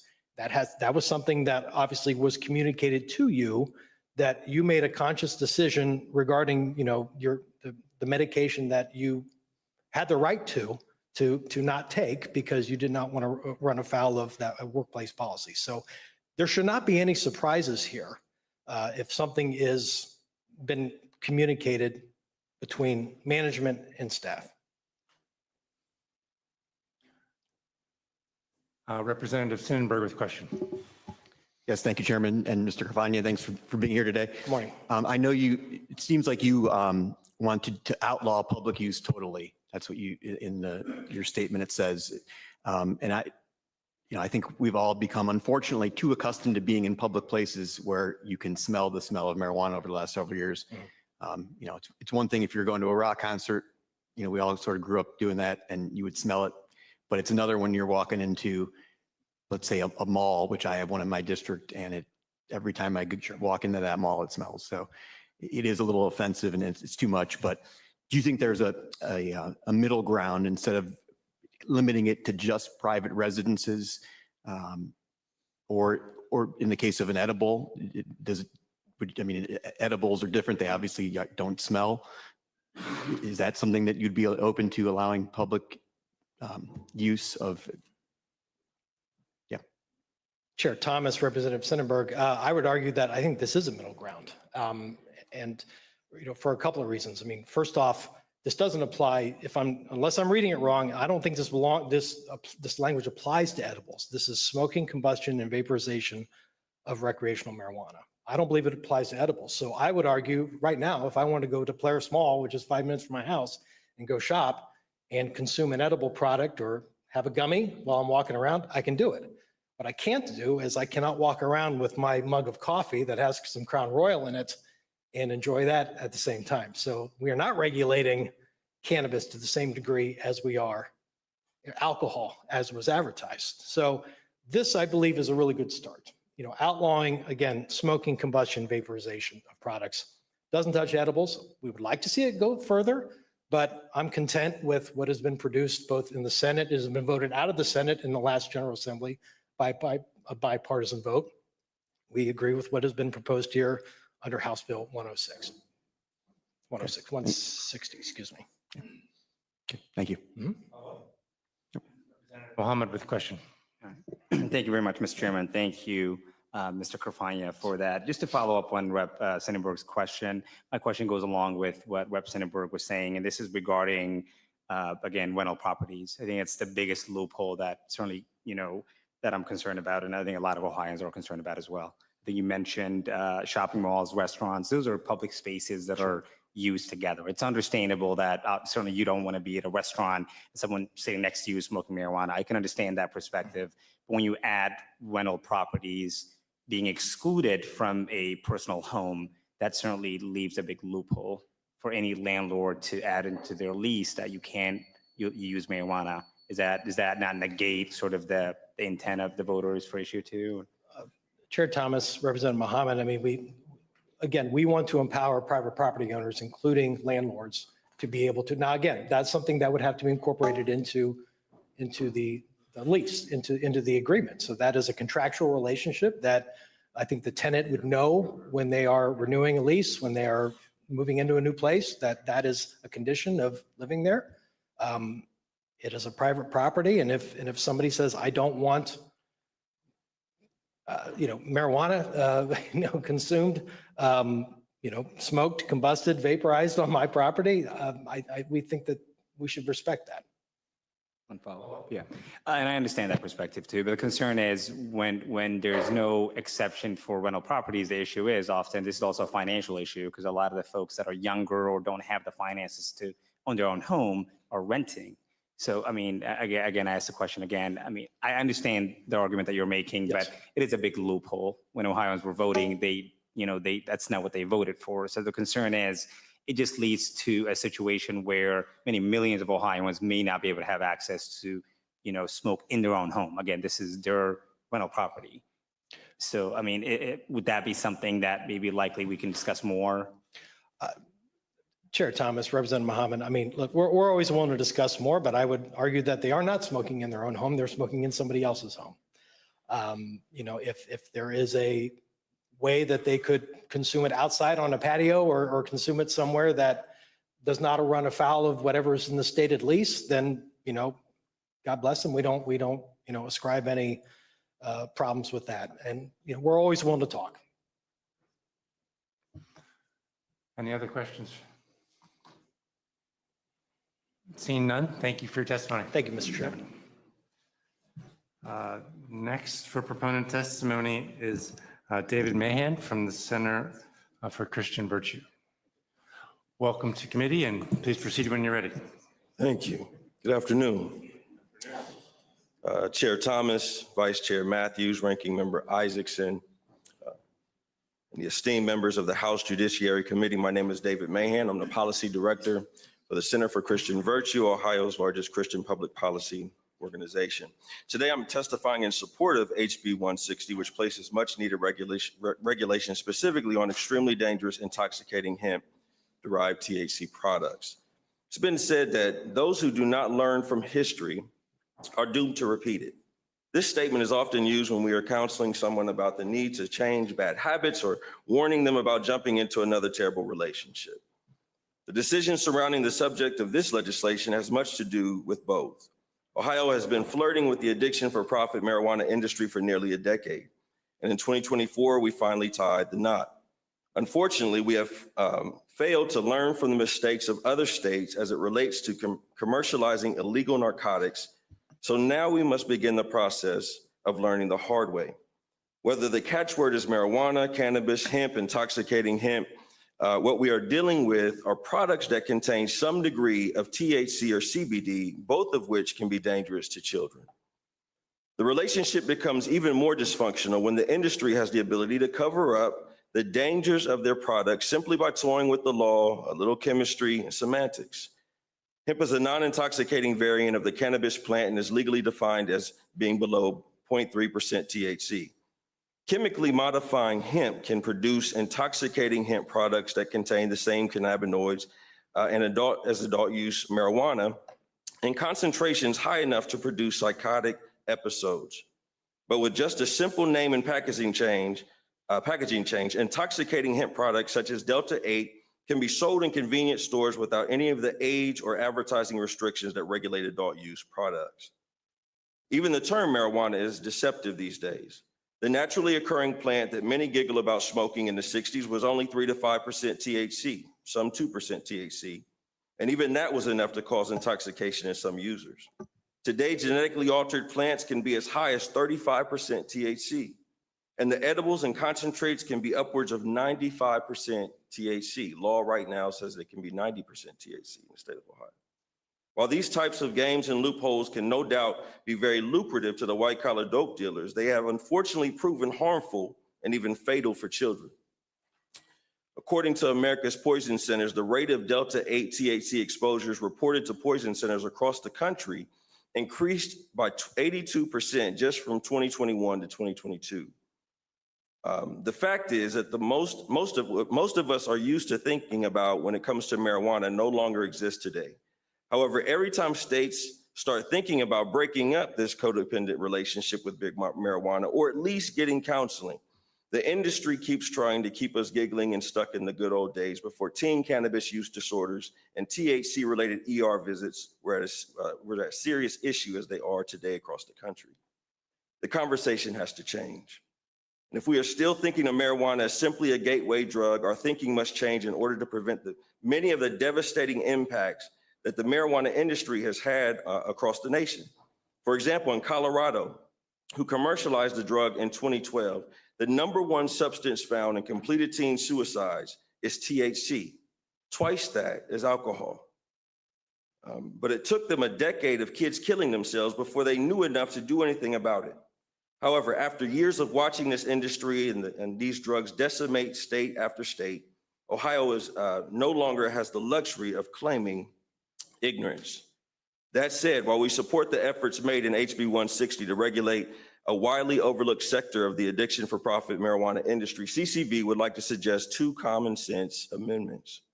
Based upon the lessons Colorado learned the hard way. 1, detailed research and reporting legislation monitoring the impacts of high potency THC related products, such as Colorado's HB 21-1317. And secondly, capping THC limits to at least that of the plants in Ohio, which is 35%. Even the Netherlands caps THC potency at 15%. As Ohioans are already struggling with epidemic rates of addiction, historically high crime, and a mental health crisis, how does one come to the conclusion that big marijuana could actually be trusted to regulate themselves? Again, I would like to thank the sponsor of HB 160 for the great first step of regaining some sense of sanity around this issue. I would also invite you all to learn more about marijuana and the intoxicating hemp piece of this by listening to a podcast, the Narrative Podcast at CCV, recently recorded by Dr. Ken Finn, who advises state legislatures and the United Nations on this subject. Thank you for your time, and I welcome any questions. Thank you for your testimony. Any questions for the witness?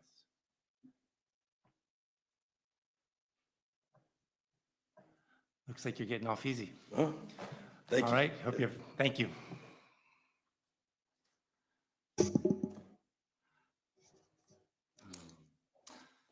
There are 2 written-only testimonies on your iPad for your consideration as well. This concludes the second hearing for House Bill 160. Now I'd like to call up House Bill 198 for its second hearing. First up to provide sponsor testimony is Laura Miller on behalf of the Ohio Council of Retail Merchants. Welcome to committee. Please proceed when you're ready. Thank you, Mr. Chairman. Good afternoon. I know Vice Chairman is not here, but Mr. Chairman, Ranking Member Isaacson, and members of the committee, thanks for this opportunity to testify in support of House Bill 198, legislation to provide for a regulatory scheme for the sale of hemp-based products. And I testify on behalf of the members of the Ohio Council of Retail Merchants. We appreciate the efforts of Representatives Fisher and Ty Matthews to create a pathway forward for the safe and legal sale of hemp-based products in our members' stores. Some of our member companies have responsibly sold a range of legal non-consumable hemp products such as lotions, creams, soaps, and hair products for 6 years. We are currently unaware of any members selling consumables with a high concentration of THC marketed in packaging to entice children to purchase them, and we do not support the sale and marketing of such products. Our members are very hesitant to enter the consumables market without a specific regulatory framework in place. Therefore, we strongly support the regulatory framework created by House Bill 198 that would permit them to sell adult-only consumable products that contain an accepted level of THC sometime in the future as the market for such products develops. Our members' POS systems already verify age before purchase, employees are trained to prevent underage sales, and they display signage that indicates age verification is required. Thus, they are well positioned to comply with any Ohio regulations on approved adult use products as permitted by House Bill 198. Many consumers have shared their preference for consuming hemp-derived products containing low amounts of THC, such as gummies and beverages, over alcohol. These hemp-derived products provide for relaxation, better quality of sleep, and no hangover effects the next day. As consumers' preferences change, our members want the opportunity to provide them with legal options. We hope the committee will agree that the free market regulatory approach provided for in House Bill 198 is better for Ohio businesses and consumers than relegating these non-intoxicating hemp-based products to marijuana dispensaries. Please remember that Ohio is currently losing sales because people are buying these products online. This practice will continue until the legislature makes it easier for them to purchase safe, legal products in non-dispensary settings. Our members provide the type of environment where people would prefer to go to make these purchases, and House Bill 198 would allow them to do so. Thank you for this opportunity to share our support for House Bill 198. I'm happy to attempt to answer any questions you may have, and just because I went first does not mean I'm an expert, so go easy, please. Great. Any questions for the witness?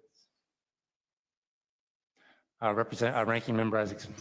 Thank you, Chair. Thank you for your testimony today. I'm trying to sort of understand the push here. Would it be fair to say that what you're asking for is for hemp regulated products or hemp products to be regulated sort of akin to beer, and cannabis, THC, marijuana, traditional sort of weed related products regulated akin to liquor? So, you know, you can buy beer at a gas station, you know what it is, it's regulated, you have the ingredient list, it says it's clearly beer, you have to be 21, you have to show ID. Whereas a liquor store, you have to go to a specific store. Often you can't enter without an ID. So is that roughly analogous to what you're asking for? Mr. Chairman, Ranking Member Isaacson, that's a great comparison. I think that's a good analogy for it. Thank you. Thank you. Representative Stewart with a question. Thank you, Chair, and thank you for your testimony. I'm reading your testimony carefully. You don't know of any members who are selling consumables with a high concentration of THC. I assume, though, you are aware there are absolutely retailers all over the state selling high concentration THC products, right? Mr. Chairman, Representative Stewart, yes, we are aware. Those businesses typically don't join trade associations. And that is probably the case. I would grant you that. Follow up. But they are growing in number. I mean, you would be aware of that as well. I mean, whether they're joining your association or not, they're popping up all over the place. And I guess I would say, comparing liquor to beer, you know, you can walk in and buy a 50 milligram THC drink. That's not liquor to beer. That's liquor to liquor. I mean, do you really believe that some of these products that are 50 milligrams of THC is just like buying Bud Light? Mr. Chairman, Representative Stewart, we're not saying that 50 milligrams of THC in a drink is the appropriate level. That would have to be determined via the regulatory process. We don't want to, we don't expect people to come in and purchase these types of products in order to get wasted. They're generally wanting them for relaxation purposes, sleep purposes, that people who are looking to get high are going to go to these unregulated stores that are selling these products currently in this gray area. So yes, you could probably, drink a 6-pack of the, hemp-based products and get a high, possibly, but you can on a 6-pack of beer too. Follow-up? When you have 50 milligram THC drinks in these smoke shops proliferating across the state, I mean, new ones every day, lines throughout the store, do you really not think folks are buying those products trying to get high? Mr. Chairman, Representative Stewart, exactly. Yes, they are. That's why we believe a regulation needs to be put in place and that there should be acceptable levels of THC in hemp-derived products in a regulatory setting. And, put these folks that are pushing these products, put them out of business. Good. Questions? Any other questions? Seeing none, thank you for your testimony. Thank you. Next witness is Todd Bowen from the Ohio Restaurant and Hospitality Alliance. Good afternoon, welcome. Good afternoon, thank you. Chair Matthews, Ranking Member Isaacson, members of the House Judiciary Committee, on behalf of Ohio's 25,821 restaurant and food service locations and Ohio's 564,000 restaurant, food service, and hospitality workers, the Ohio Restaurant and Hospitality Alliance appreciates the opportunity to provide proponent testimony on House Bill 198. And I'm here today specifically to talk about hemp beverages. There will be others talking about, perhaps others, but our concern specifically is to hemp beverages. As representatives of Ohio's hospitality industry, we are here today in support of those Ohio brewers who took it upon themselves to responsibly test a new market and experiment with hemp-infused beverages. Alongside Ohio's brewers and in support of those bars and restaurants who might also be interested in this potential market, we testified last General Assembly and earlier this General Assembly in support of treating hemp beverage sales similar to beer, including, of course, being only sold in 21+ environments. Our thanks to the sponsors for keeping this unique product in mind for this bill. This bill does accomplish the goal of ensuring that bars, restaurants, and brewers' ability to serve and sell these responsible beverages remain maintained. And in my written testimony, you've got a couple of examples of things that we want to make sure are maintained in this bill. But I just wanted to today kind of cite a quick example of why this is so important to Ohio's brewers, bars, restaurants. This weekend, my wife and I were in Cincinnati. We were visiting my son and his wife, and we went to 50 West Brewery, great spot in Cincinnati, and we're enjoying lunch. And I enjoy beer, so I got a beer. My wife is trying to be a little bit more conscious of her alcohol consumption, but still wanted to enjoy an adult beverage. So we were able to get a 5 milligram THC, a hemp-infused beverage that she enjoyed with our lunch. And on the can, it's very clearly marked 21+. It was sold in that environment. It was done very responsibly, even without the regulation in place. The labels and the warnings that they had were very appropriate. And what we're really just asking is to take this, actually write regulations that will take bad actors out of the equation, but those businesses that are doing this responsibly, let's find a way. We know how much these craft brewers and Ohio's bars and restaurants, the General Assembly understands how much they add to a community's vitality. Let's support them in this market, give them that opportunity. I'm glad to take any questions. Great, thank you for your time and your testimony. Representative Stewart with question. Thank you, Chairman. Thank you for your testimony. The alcohol industry is maybe the least free market economy that we have anywhere, right? I mean, everything is regulated from top to bottom. What's in it, how it's sold, how it's marketed, who can buy it, where you can buy it. It's not a free market. Can we agree that this, THC infused product that you're talking about, this has just come up through a loophole? There's never been a vote, debate, discussion, no authorizing legislation of any kind to say that we're going to start allowing THC infused beverages in the state of Ohio. It's just taking advantage of a hemp product loophole we created 7 years ago. Through the chair to Representative Stewart, That is absolutely why we are here to ask for responsible regulation. It should be responsibly regulated, and we are 100% in support of that. Follow-up? I'm just making sure I heard yes was the first answer, right? I mean, this is just a loophole exists. Folks have found a way to take advantage of it. You want to preserve that loophole, but we've never taken a vote here to say we're going to have marijuana beverages in Ohio, correct? We are here today asking for responsible regulation of hemp-infused beverages. Very similar to beer would be the the closest resemblance. Absolutely.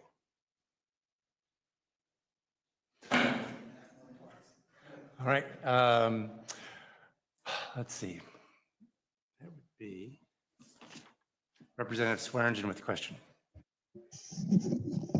Thank you, Mr. Chairman, and thank you for your testimony, Mr. Bowen, on this a very important issue. I want to be very clear and careful of how I ask the question. So in your opinion, you went to Cincinnati and enjoyed this restaurant and beverages. Do you think the only ones in Ohio capable of being responsible for producing those products or dispensing those products are the marijuana manufacturers and dispensaries? Or do you think there are others in the state of Ohio that are fully capable of hosting, a forum where you can enjoy those beverages or produce those beverages? Thank you, Representative, through the chair to Representative Swearingen. The alcohol bars, breweries, distributors, manufacturers of alcohol are very used to operating in a regulated environment and are very capable of offering a similar but different product in a very regulated environment. Absolutely. A follow-up question. Do you think if we isolate these products to one manufacturer, supplier, industry, that we risk losing further economic gains in Ohio? Through the chair to the representative, absolutely.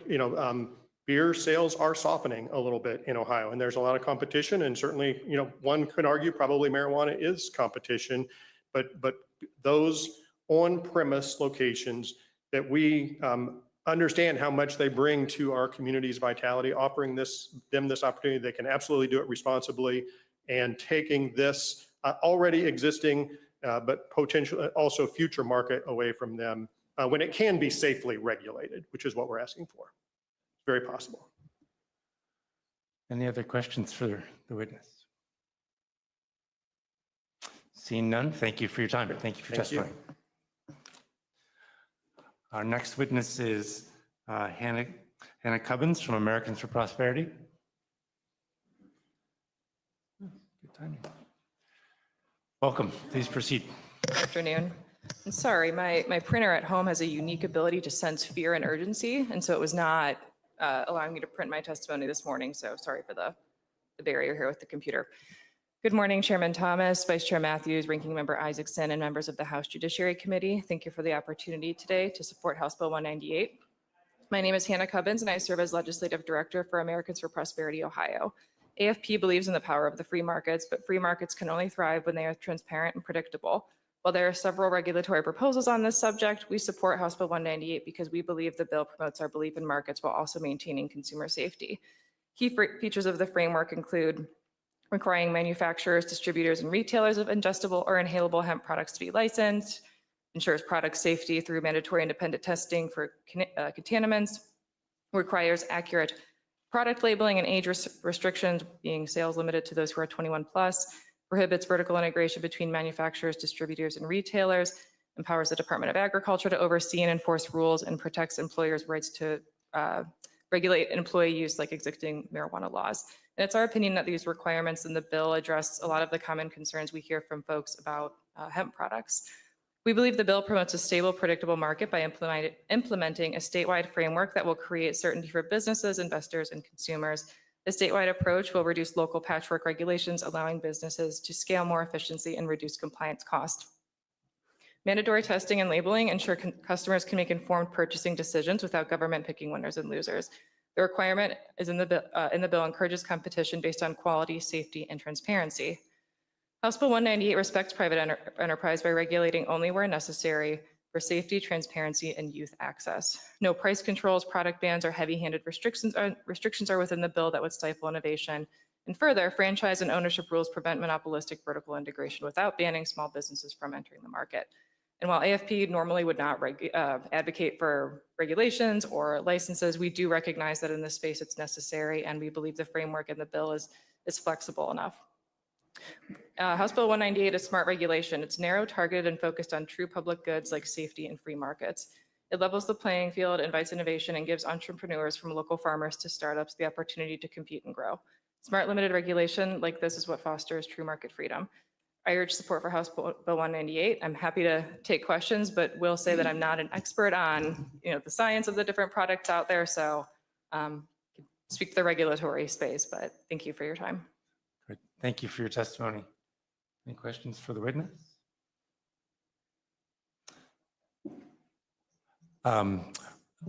Representative Callender with a question.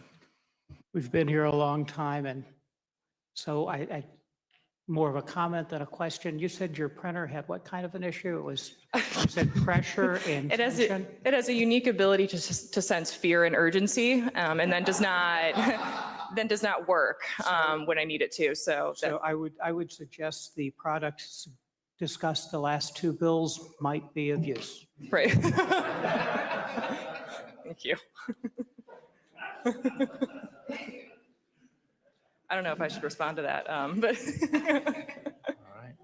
Seeing no further questions, thank you for your time. Thank you.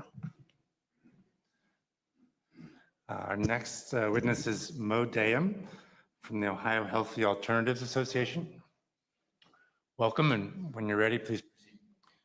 Chairman Thomas, Ranking Member Matthews, Ranking Member Isaacson, and all members of the House Judiciary Committee, I thank you for the opportunity to speak today.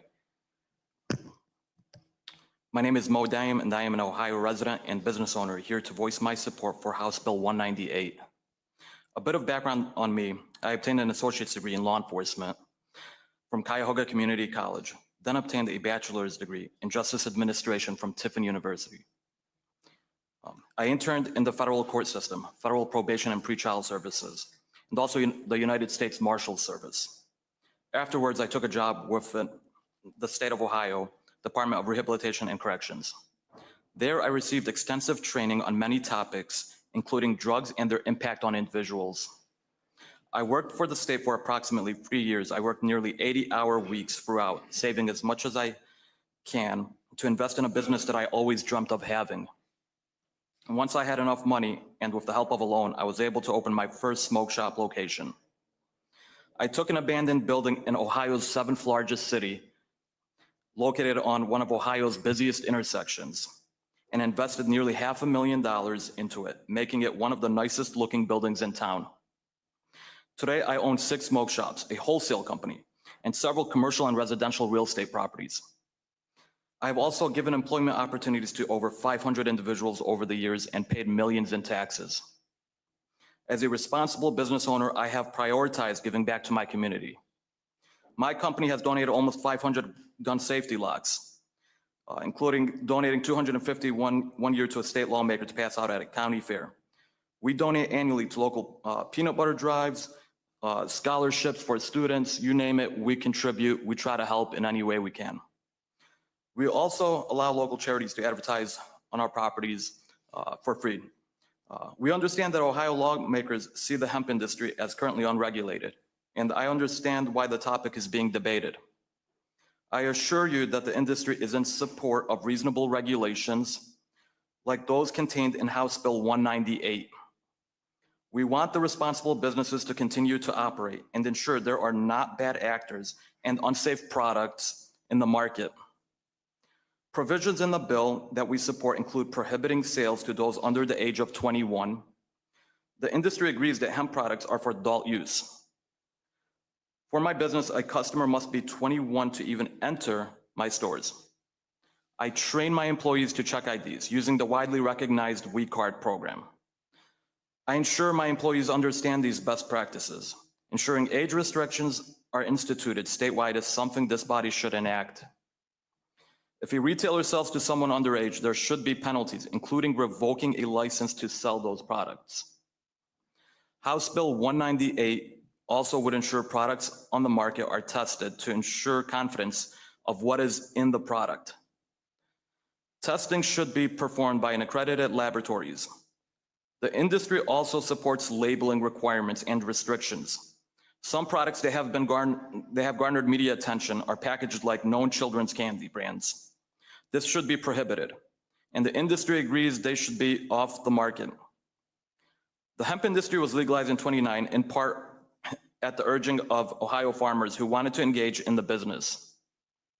A ban would be counterproductive to that 2019 bill and could undermine investments that have been made in the cultivation and research of hemp. In order for the growing of hemp to benefit farmers, they need a market in which to sell their harvests. I hope this committee will recognize the hemp industry supports regulations to ensure consumer safety and confidence. We want responsible businesses to thrive and keep a strong open market. I hope this committee will support this approach.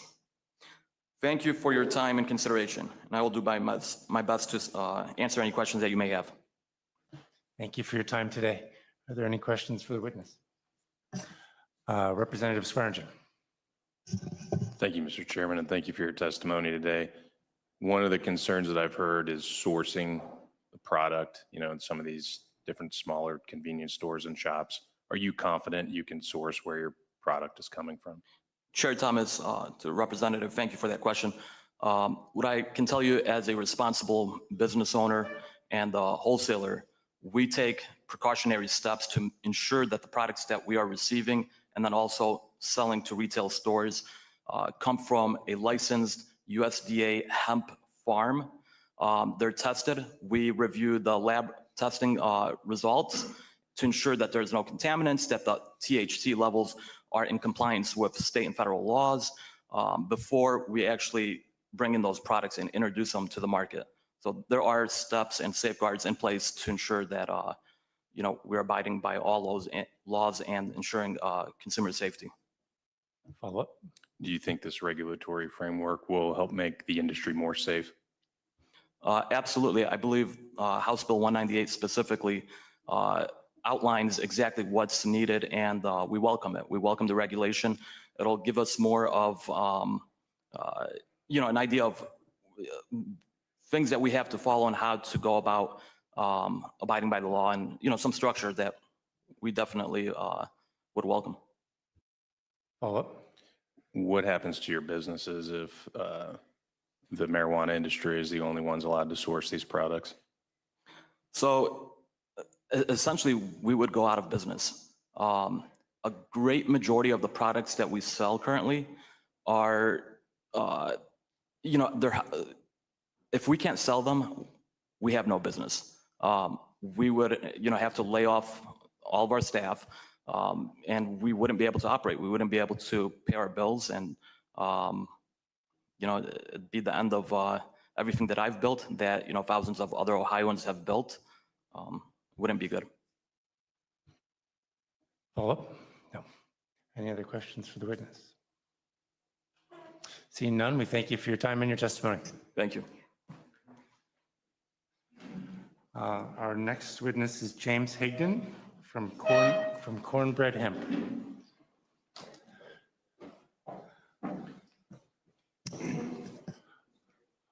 Good afternoon. Good afternoon, Chairman Thomas, Vice Chair Matthew in absentia, Ranking Member Isaacson, and members of the committee. Thank you for having me.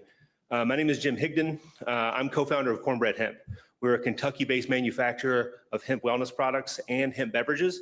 And as a small business, we serve thousands of direct-to-consumer customers in the Buckeye State, as well as over 30 retailers here as well. I'm here to support HB 198 and to express our gratitude to Representative Tex Fisher and Ty Matthews and their many co-sponsors who see hemp product regulation as the correct path for Ohio instead of prohibition or confining hemp products to cannabis dispensaries, which we believe would not be considered legal under federal law. We applaud Ohio's efforts to keep hemp products safe and accessible for all adult consumers. This bill is good, and I hesitate to nitpick it. However, HB 198 could be made better with one particular amendment that we would like to address, which is to allow direct-to-consumer sales for hemp beverages in order to increase the tax base for these products. Across the nation, we are in the midst of an effort by multiple competitive industries that seek to take over the hemp industry through state-level legislation. And a key part of that strategy appears to be targeting direct-to-consumer sales. However, we have succeeded by educating legislators on the importance of direct-to-consumer sales for our customers in other states. For instance, in Kentucky, we faced the prospect of a full prohibition of hemp beverages backed by very powerful interests. But by educating lawmakers, we preserve the right to sell hemp beverages direct to consumer despite the stiff opposition. Indiana also appeared to be poised to pass a similar bill that preserved direct to consumer sales, although that bill seems to have died in conference committee at sine die.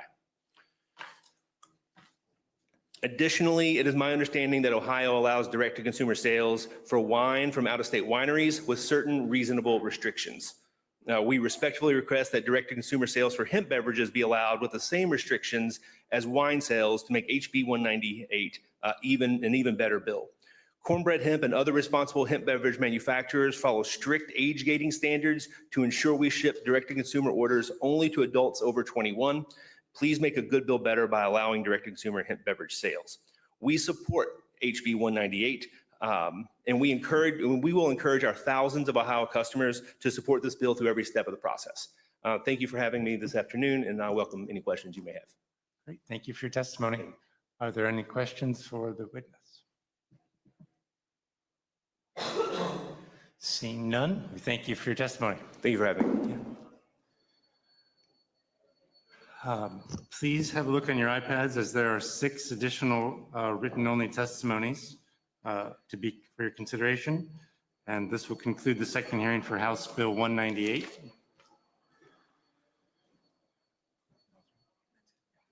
Seeing no further business before the committee stands adjourned.